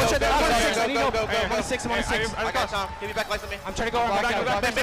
Close mid door. I reach out, Zach. Deep person. I I got a streak. Give me lights on me. Cross right. Yeah, you back right. Back right. Back left. I'm blocking I need back left. One's in break. Back left. Some guys in I'm flash. What's your lights? I go Yeah, one's close. There's two close. I cross also. Maybe just go mid door, brother. I think just go mid door. Back. Hit me, One shot. Back right, Dylan. I got this Yeah, one's in guy. lights. One shot. Big Lights. He's gonna be short on these. Nice. Short. Season on the line here in the balance. Stud, how'd you feel about those comms right there from the Thieves, all things considered? I loved it, especially how intense it is. They know this is a winner-go-home situation. You heard Slasher really leading the pack. He was able to pick up that artillery as well, but just great work from the Thieves. When it got to that P4, even though they had the bad spawns, they did a great job of just contesting it and then eventually chaining it to that P5. So now they're going to be early setup for this P1. Even though spawns are in favor of Minnesota, they can get a good chunk of time off of this P1 hardpoint. You won't really be that mad because you have that streak to work with. You can break out of top green for P2. You've listed it out well. Thieves coming out of the gates, realizing what, as we mentioned, sits in the balance right now for this group. Do not want to go out top 8. As John drops toward the bottom, it is now Røkkr with some free seconds in toward that P1. But with that, actually is a trade out. Slasher's able to walk away with the kill, but attached from the skies. Back and forth we go. Røkkr will possess the spawns for next. So as you mentioned, Stud, Thieves, hey, they can still get some good time at P1. Not all is really that dreary when you think about it. But Røkkr set up for next, as we talk about constantly, what could be a back and forth type of spot. But Slasher says, you know what, it's time to go ahead and call in the artillery, and that will be 3 down from the Røkkr. Perfect execution there from the Thieves. And they take down attach as well, so that's going to be 50 seconds where the Thieves have the potential to hit that 200-point mark. So now if you're Minnesota, you cannot lose full and just flood out of top green. You want to set up a good pinch and go from inner bricks. But Slasher, he's in a position to at least find one. If you're Minnesota, you know you cannot give this up. Trades going back and forth. Priestahh trying to go huge. Fortunately, Kenny is able to take him down, but attach, trying to sneak his way through. He's not going to be able to be there anyways. And now it's all on Standy. He drops, and with 25 seconds remaining, the Thieves, they will be able to break that 200-point mark. They are trying to force that game 5. Yeah, you can just tell, like I said, the intensity with the comms, the streak usage, everything just working out so well right now from LAT. Everything beginning to click. All things considered, 87 to 193. Basically a 100-point advantage plus right now out of the Thieves. And now looking toward next, Røkkr, what can you do? As we said, a team that's prepared for moments like this. They've seen bigger deficits before. They're going to have to pull off one heck of a miracle. Here comes the break. Thieves attempting to try to get a few things in stride, trying to get a sequence of kills going, but with that, the great answer back. Priestahh now sits on 4 in a row, and Røkkr doing a good job at holding from the front. It's been another great hold out of Røkkr, man. This P3 hardpoint has been money for them. They're make sure they have every crossfire set up. Slasher, he's able to find Priestahh and eventually shut down that streak that he was working on, but with 20 seconds left, Minnesota, they're able to get this remaining time. They'll be down by only 50 points. And once again, we saw what they were able to do the first go around. They found a couple kills and they were able to flip these spawns immediately. So that's what they need to do as 3 players are going to drop in the feed. Kenny finds one though, so now the Thieves, even with the numbers advantage, off the rotation. As we mentioned in regards to Hills, again, Thieves up by 100 points. Røkkr, they hold exactly when you need them to. By no means an easy situation right now in regards to the score, but they're answering back the best way possible. A few players start to go back and forth in terms of trades, but Standy, it's his playground inside of the middle of the map. We know how great SMGs can be on Garrison. Can it be the 4th in a row? And it will. Some nice plays coming in from Standy, as that's now 5. The highlight player, the X factor at times for this roster, trying to lead the charge for this group. 25 left toward bottom tank. And how different does this score look now, Stud? Super different, especially if Standy could have been able to pick up those streaks. He was on a 5. That could have been the opening that Minnesota needed, but Thieves, they're able to get in towards the remaining junk time of this P4 hardpoint. With 10 seconds here, they're going to be able to have that initial time off of P1 as well. So now Kenny able to find one. Trades going back and forth, but the Thieves, they're going to be early set up for this P5 hardpoint. They have the back spawn, so if you're Minnesota, you're not too mad about it. You just want to make sure you get to the hill. It looked good for a moment for Røkkr. We start to call it out. Instantly right on cue, Thieves. They answer back themselves. Now only 10 more points needed before we head to what could be a Game 5. Standy, half gonna try to go big once more, turns on one, and also takes down Kenny inside of bricks. The Standman once more doing everything he can just to try to hold on to this game for Minnesota. But as the nade rolls through, you just feel it right now, based on the way that Thieves have played. All things looking to go in their favor. Knowing what's on the line, knowing their backs are against the wall. But if one team knows exactly how that feels, it is this Røkkr group, as they'll be able to hold off for now and will send us toward another hard point. But Stud, it just gets so difficult at this stage of the game. You're thinking about the time, you're thinking about just trying to be prepared for the next rotation, and with only 8 seconds left for Thieves, this is going to be a near impossible job from the Røkkr. Yeah, they have to just play perfect Call of Duty from here on out. They already have the initial time in towards P1. They're not trying to flip these spawns, not at least right now. Their main focus is just holding. You need this time. You cannot give this up to the Thieves because they will be able to force it to a Game 5. The pinch is going to be in, but he's immediately going to be shut down. They have to challenge. You have to get him off this time, and so far they did a great job, but Drazah is able to find 2, and now Thieves are moments away from closing this one. We see a vacant hill for the moment, but Røkkr, they're still there. They're still prepared, but again, it's going to be possibly based off of that rotation. Both teams aware of where they sit right now in regards to it. Kenny, Thieves, they're still focused on P1. They still want to try to walk away with these final 7 seconds, and with that, the clearance could potentially be in. Røkkr toward the backside of their spawn. Could it be a Game 5? It looks to be that way, and you bet that it will be. Thieves on the brink of elimination, answer back. We went to their comms. We started off the series, or rather this map, talking about how important that certain players need to turn up, how important this is really for legacy in regards to these veterans. Oh boy, did they answer back. We've got a Game 5, my friend, let's go! And when you look at these stats, man, who else is it, man? It's Drazah, Kenny, and Slasher, the vets. Well, obviously not Drazah, but Kenny and Slasher really going big, man. Slasher picking up that streak was tremendous because they were able to chain it from P1 to that P2. That's why the lead was so drastic for the LA Thieves. Minnesota had a great answer towards P3, but just that streak usage from Slasher was perfect. Thieves are able to force the Game 5. Great execution out of Litigoat and the crew. The veterans answer back. And now we've got ourselves a Game 5, folks. When we come back after the break, somebody is headed home. Somebody is advancing. It is Miami. Legendary. Search and destroy up right after this break. I'm legendary. Yeah, you know. Yeah. I'm legendary. You know. Let's go.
There is a status reserved for a select few throughout history.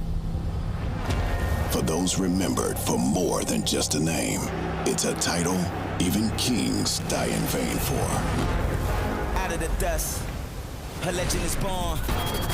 Born for the game, born for the throne. Time gives us all one simple choice. You can be forgotten or become immortal. You think he's done now? You think he's gonna stop here? You think you can stop aBeZy? Oh my God!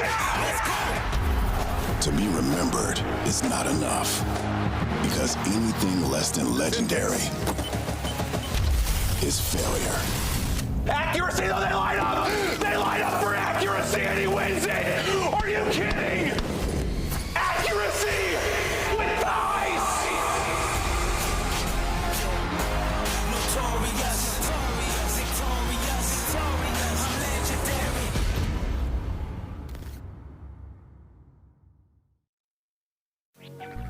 Røkkr certainly come to play. They can't stop it. They can't stop the kid. They can't stop it. Whoa, Priestahh. And Standy cuts them all down. What was that? Bang! MajorManiak, 200 IQ, 10 out of 10 play. Can't stop it. Oh my word! But Dashy is going to save the day. Røkkr, our kings of the north.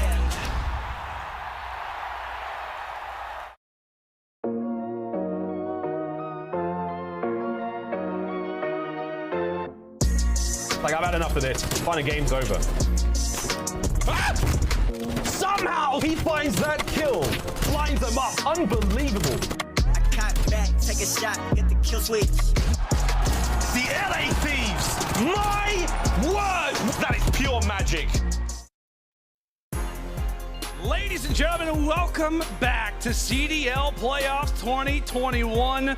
One more map in this series to decide who is headed home and who will advance in the elimination bracket. So when we take a look at Game 5 so far throughout the season, it is Røkkr with a 7-2 record in comparison to a 7-5 for Thieves. I gotta say though, all things considered, while it obviously is well dominated from Røkkr, it's still not bad for Thieves given all the roster changes that they've had. No, it really isn't, man, because it shows that at least they got some ice. Minnesota, Yeah, a little bit it's more true. icy. You know, you go back to accuracies 1v3 in that Game 5. Yeah. Insane stuff. But between these two teams, on this Game 5, Minnesota, I feel like a lot of it is going to rely on the way the SMGs plays. Because Miami, at least the way they played standoff, they were playing based off information. Miami's so big that you're not going to be able to spot a couple players for quite some time. Sure. So it's all about the teamwork. As long as they can keep the teamwork up, I feel like they have a good shot. And then the opposite side for the Thieves, pretty sure the last time we saw them play this was versus Dallas at the last major. And then they lost a 1v3 in a 5-5 situation. So they're looking for redemption here. Yeah, they absolutely are. But I'm gonna put you on the spot right now. You kind of laid it out for both of our teams, for Minnesota and for Los Angeles. But who are you going with here? Who do you think is gonna walk away with this Game 5? Honestly, I think Minnesota are going to be able to close it out, man. Okay. Just the way that they were able to bounce back, at least in that game number 2, they were in complete controls. Like I said, Priestahh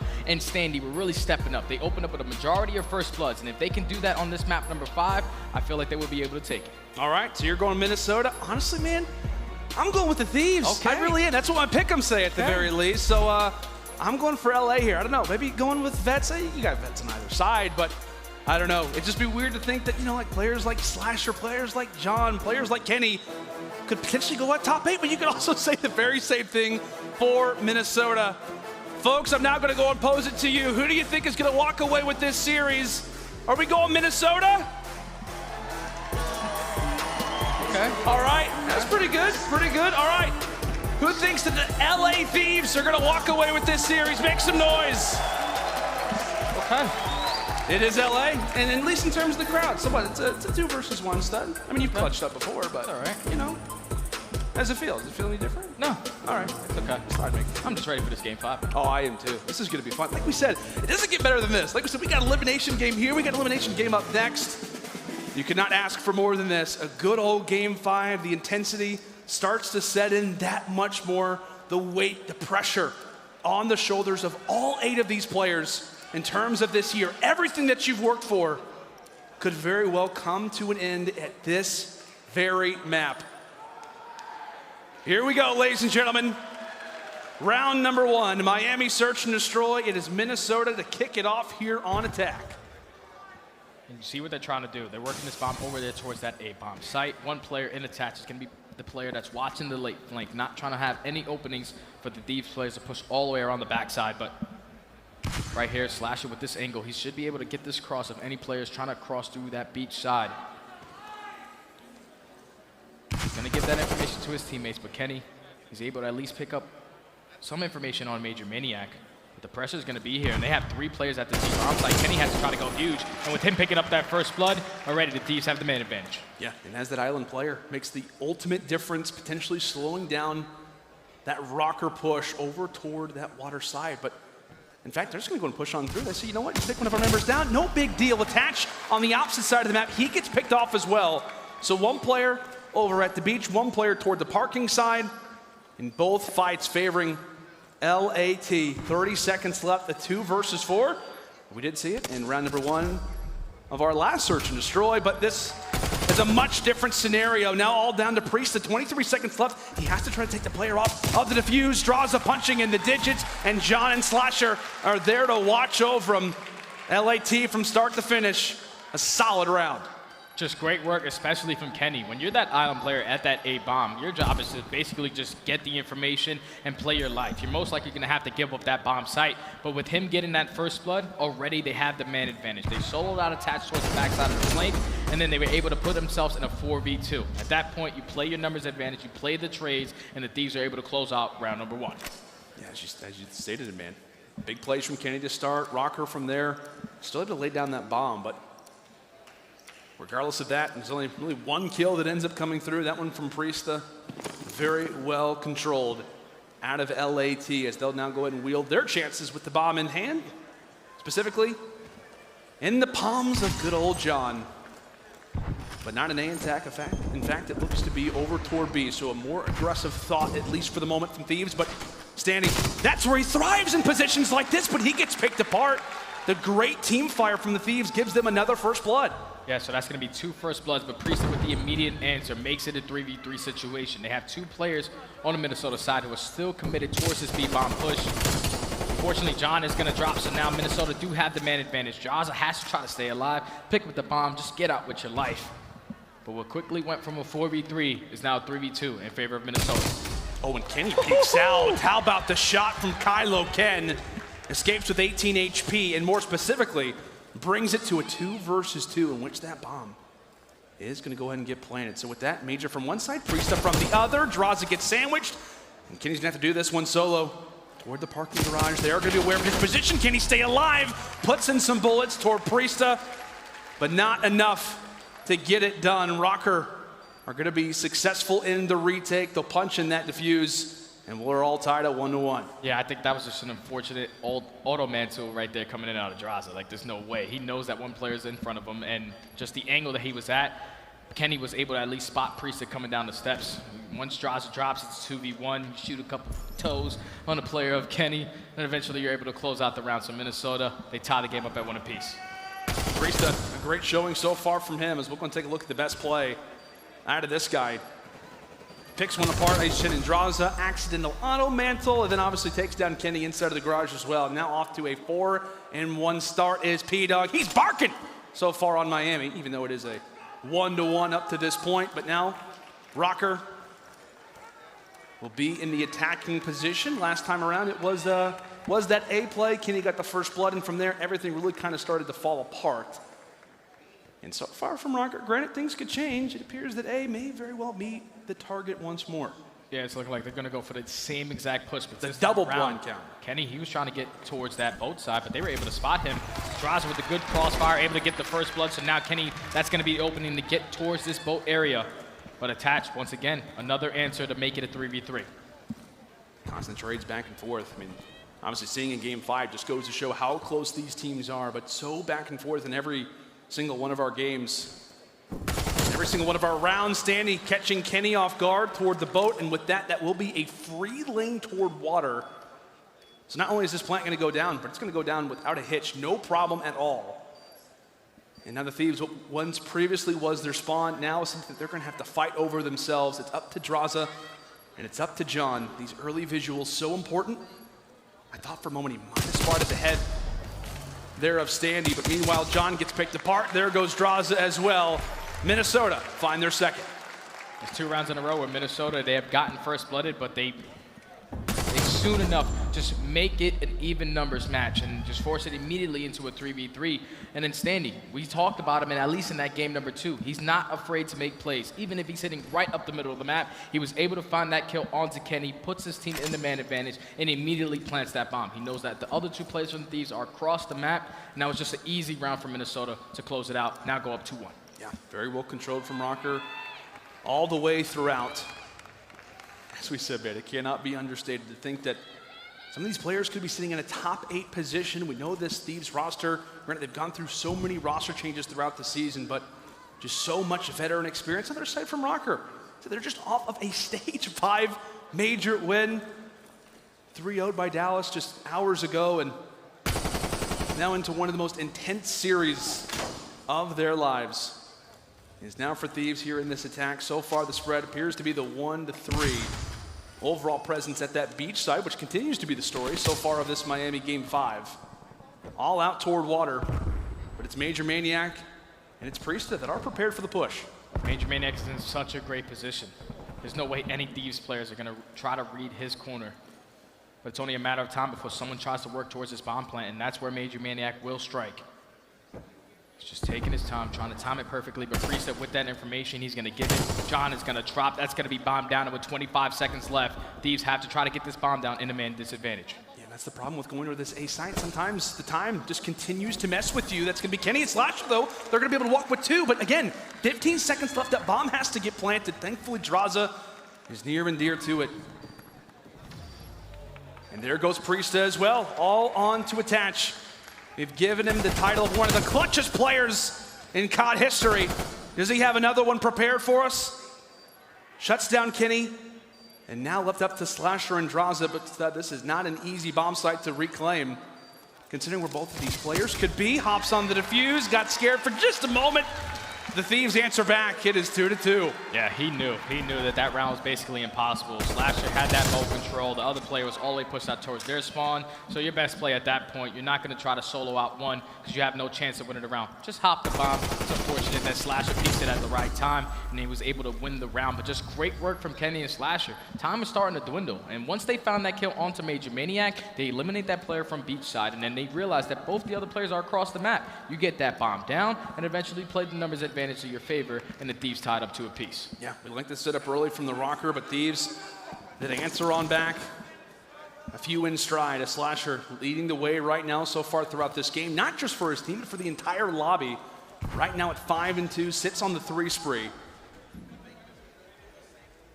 And what has been more of a slower game now begins to get more intense, but it's Priestahh who walks away with both. He put a few shots into his good old buddy Standy, but this one of the faster rounds that we have seen so far, all up to Slasher. Quickly in a 1v4, wondering what just happened to my teammates, what just happened, and where am I getting shot from? Oh my God, he nearly takes down 2, but he's stuck with the nade. Priestahh tells him to catch, and with that, Røkkr take the lead. That was just great work from the Minnesota players, especially Priestahh finding these 2. If I'm Drazah right there though, you kind of shot your teammate in the back. Instead of strafing left, you want to strafe right because you know John is coming immediately in for the trade. So when he strafes left, he shoots his teammate in the back, and then at that point, it's just not going to work out. 2 kills go in favor of Priestahh. Early round aggression coming in from Minnesota as they do take the lead in this map number 5. But back on the offense we go for the Thieves. It's just a back-and-forth game so far.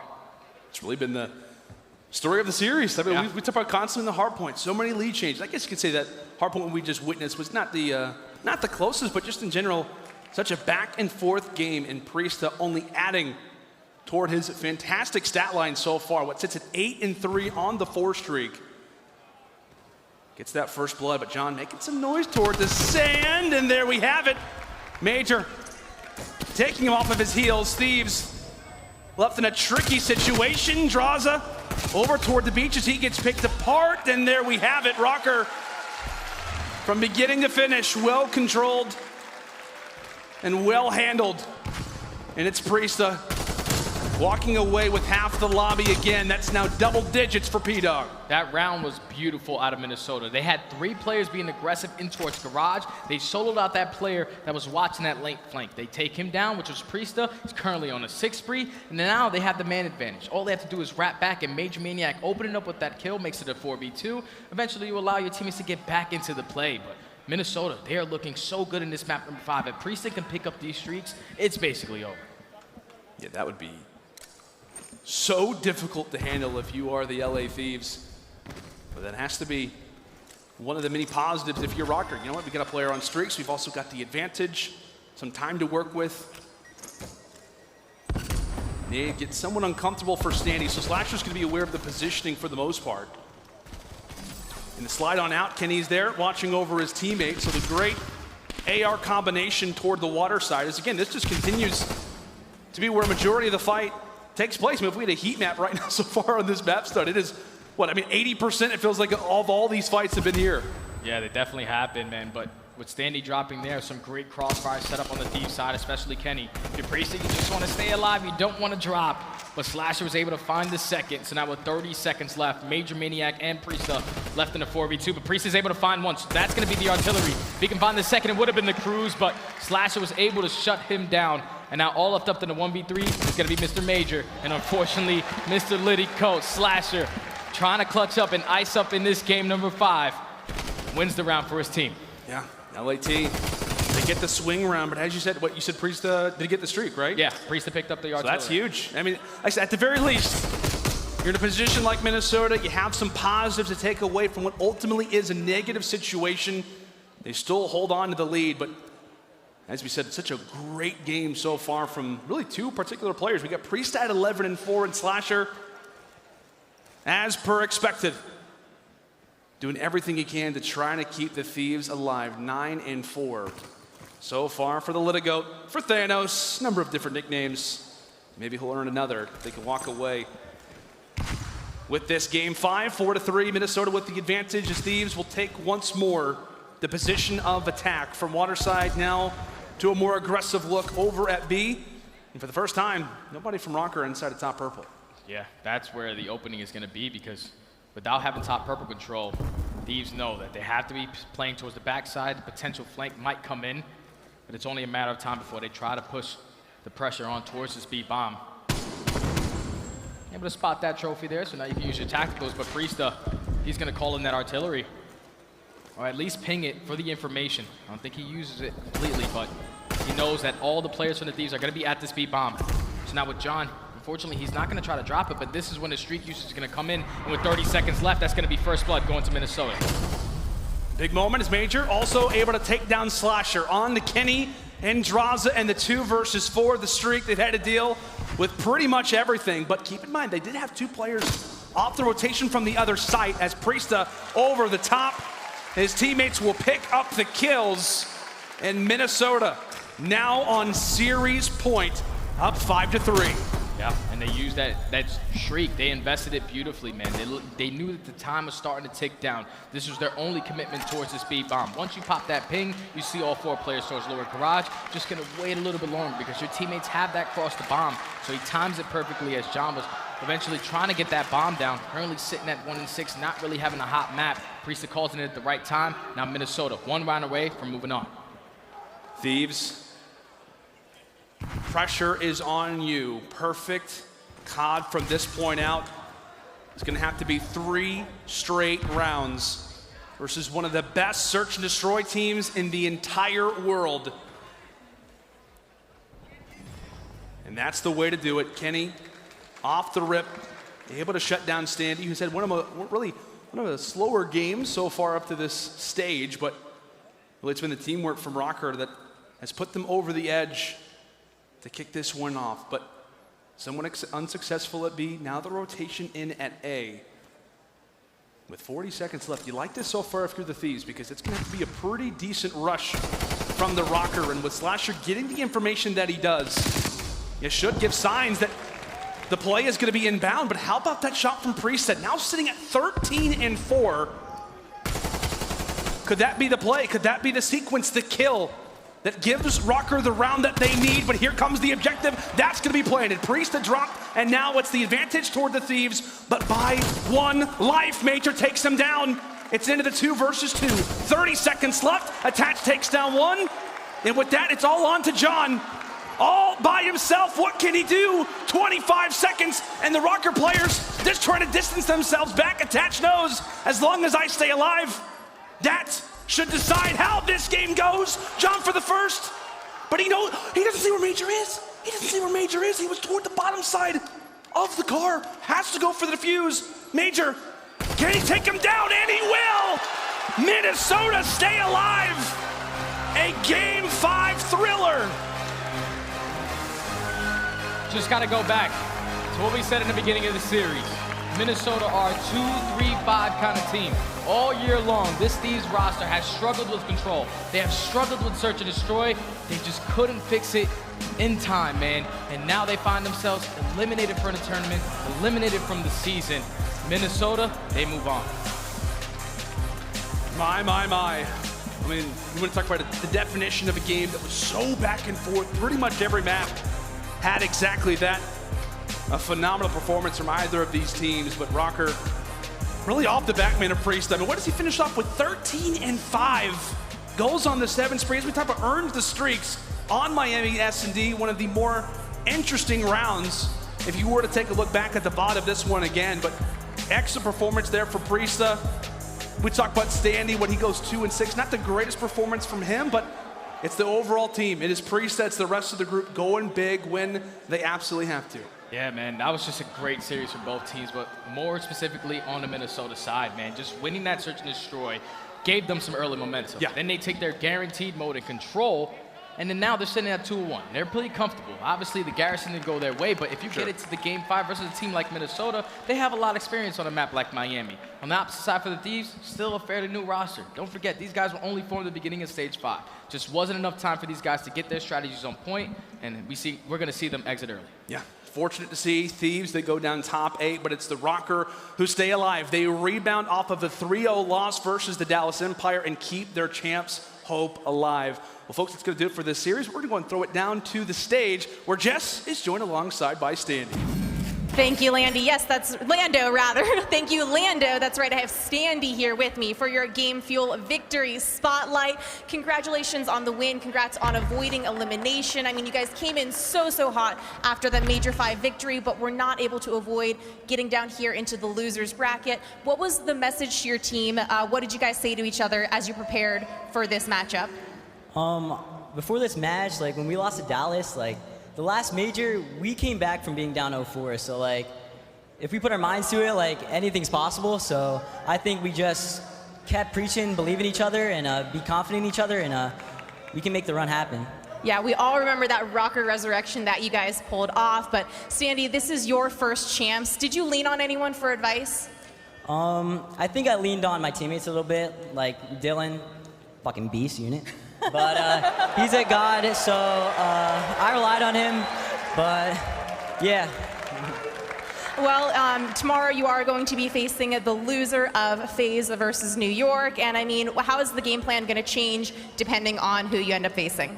I think the game plan really isn't going to change that much. I think we're just going to still focus on ourselves and make sure that we win the hard points and hold hills like we're supposed to, and like I've been preaching, just teamwork, so. Sounds like you've got the right head on your shoulders. You've got a good plan in mind. So thank you so much. This has been your Game Fuel Victory Spotlight with Standy. We're sending it back over to Lando. Yep. Thank you, guys. Thank you so much, Jess. It's always great to hear from the Stand man. Kind of talk about his first champs. It's always something to kind of to mention in terms of kind of being in this environment. The prize pool that's on the line, everything now on the line here for the Røkkr, but they do get the job done here in this Game 5. But we got to take a look back for our scuff play of the game. So we're taking a look at that last round. Tell me, buddy, what'd you see? It was just believe it or not, the Thieves opened up with another first blood. But every time they get a first blood, they immediately have just lost the numbers advantage every single time. And it was just Priestahh going big. And now with the time going down, it's only 20 seconds left. It's John left in a 1v2. He finds his first kill, and I thought he read this play beautifully, but he turns his back at the wrong second. MajorManiak plays his life beautifully, just not giving up his position, and he knows that he has to defuse this bomb. Plays it beautifully, plays the clock, and is able to close out the round from Minnesota. Minnesota, it's a good answer, especially the way they lost to Dallas, to come back and win this one.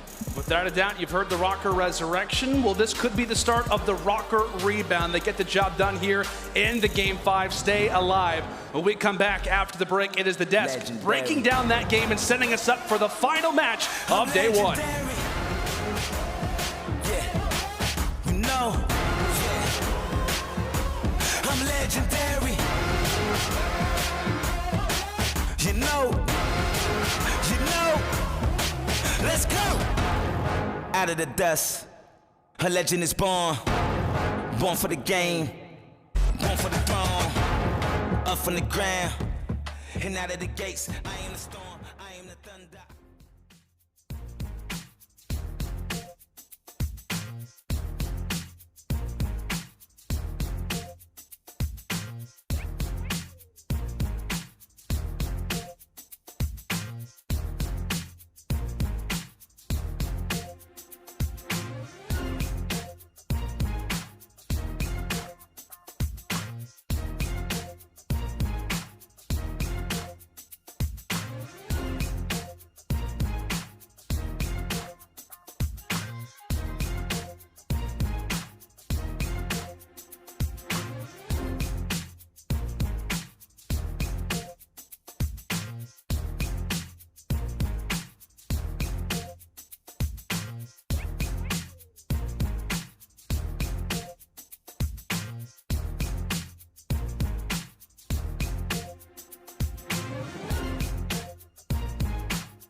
Gentlemen, welcome back to the Call of Duty League. Time for some headquarters action as we pay our respects to the LA Thieves. They will take their first dip out of playoffs here. The 2021 season's been an interesting one for them, and now it has come to an end. Quick look at the championship weekend so far. The bracket on screen, and there it is, a 3-2 for the Thieves. We have one match left today, of course. OpTic taking on Mutineers.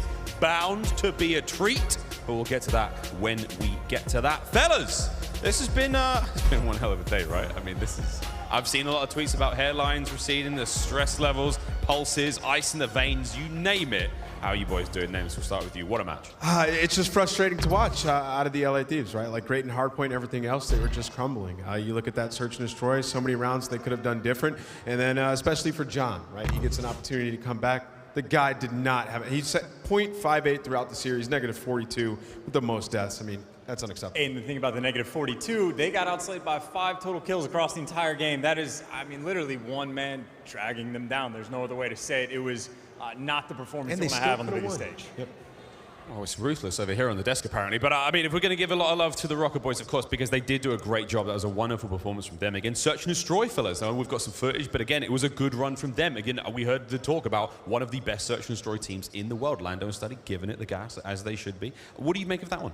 Yeah, I mean, there were a few clutches that they had that were just crazy, right? And that's why they brought a player like Standy in. And when you get Priestahh as well getting into the mix, they're just fantastic, right? So we're going to take a look at that game 2, Search and Destroy, where they had a 2v4 clutch out the gate to set the tone here in this one. And what they do so well is they're able to trap them inside. So they know there's a guy still behind them as well. They're taking their time, not making any crazy moves. They pick up the guy that's on the flank. And then if you look at the LA Thieves roster, they're all trapped within 4 square. And remember, this is the first round. So what happens? 2 nades come flying in simultaneously to take out Kenny, which gives them all the positioning in the world. Standy backs away from the statue, comes back around and give them the 2v2 push in the buddy system. They clean them up and get the win. That's high level. It's so beautiful to watch these guys play S&D. Like, best S&D team in the world, at least when they're on point, they certainly look like it. Everything they do is just so decisive. Like you said, even the nade coordination, like, that's just the chemistry you have. Like, you're doing that on the fly. You get half a second to figure these things out. And there's just never a situation, 1v4, 2v4, when you got streaks, they are never caught off guard. They always know what the game plan is. They're always on point. And just that's how difficult it can be to beat them. That even when you got the man advantage, everything going your way, bomb down, they still find a way to win. Absolutely. And even, I just want to bring up that search and destroy at the end, right? Like when we were watching OpTic earlier, how they mess up their streak play when they have it. Well, for Minnesota, it's like clockwork. They trap them over near that bomb site. They call in the artillery, force them back into top purple, converge on them, and that's how they get it done. Sweet magic. Røkkr keep on rocking. Ladies and gentlemen, we do have to talk about our next match, though. Plenty more COD still coming our way today. One final series, one illustrious series, and one that you don't want to miss. OpTic taking on the Mutineers. Fellas, this is going to be a good one. We were joking about it in the cast. We were like, surely these Mutineers are sitting watching Subliners have their way with OpTic, rubbing their hands, having a good time. Didn't work out. Game 5 comes down to the end. We touched upon it on the desk at the beginning, and what does OpTic need to do to get to Sunday? Screw Sunday. Let's just see tomorrow for now. Yeah. What have they got to do? I mean, obviously, it has to be the search and destroy. You saw the amount of rounds that they threw away. And one round that we didn't even touch on was that round number 6 in that game 5, where they had the streak and they pushed through mid-map. They had control, and then Scump decides to just push through and die by his lonesome, right? Like, sometimes the communication is simply not there for this team. So it has to be the ultimate focus going into a series against a Mutineers team that can fall flat in search. Like, we were watching Minnesota play. It doesn't matter how bad the situation is. I'm looking at them like, how are they going to pull off this win? It is the opposite for OpTic. It can be a 4 versus 3. They could have the advantage streaks, whatever it's going to be. And I'm just thinking, all right, well, how are they going to lose it and drop the ball this time? Because there's so many rounds with the score streaks. And even like the moment, Envoy, he like does a little shoulder peek, spots the entire team outdoors.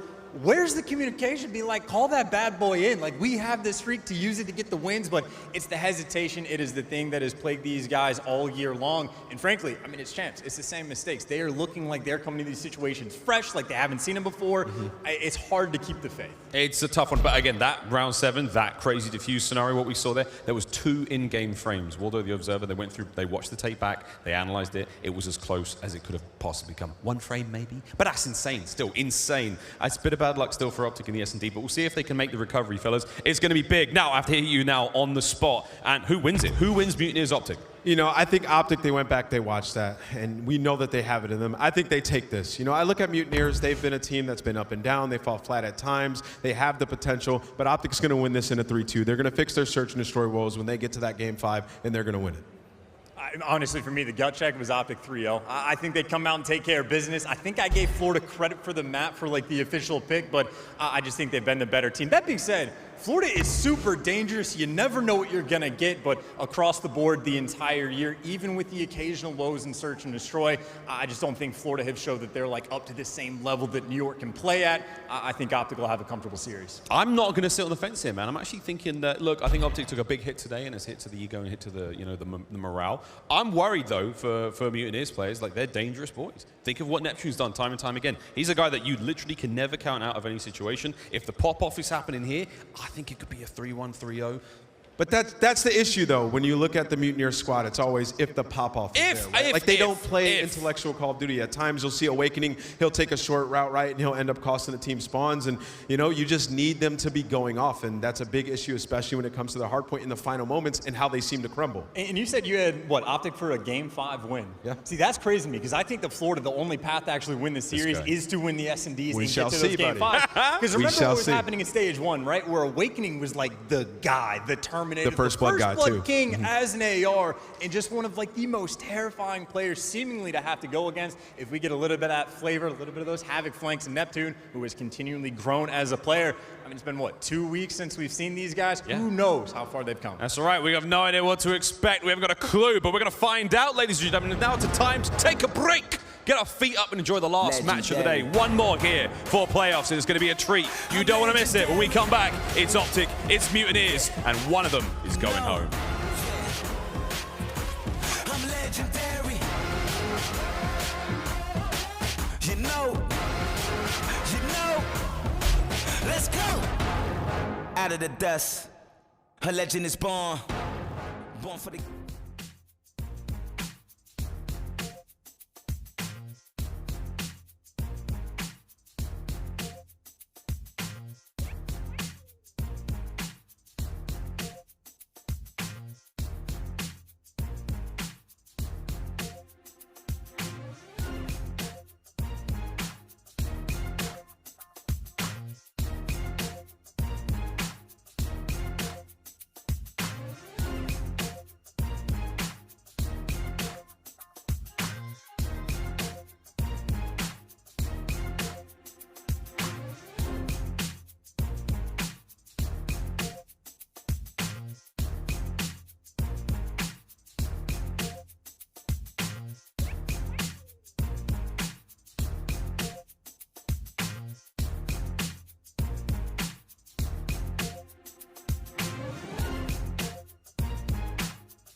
Welcome back, ladies and gentlemen, to Call of Duty League playoffs, and there you see it at O'Donovan's Irish Pub, somewhere in Minneapolis, Minnesota. There is a very, very happy group of folks that are seeing their Røkkr boys move forward in an elimination game that we just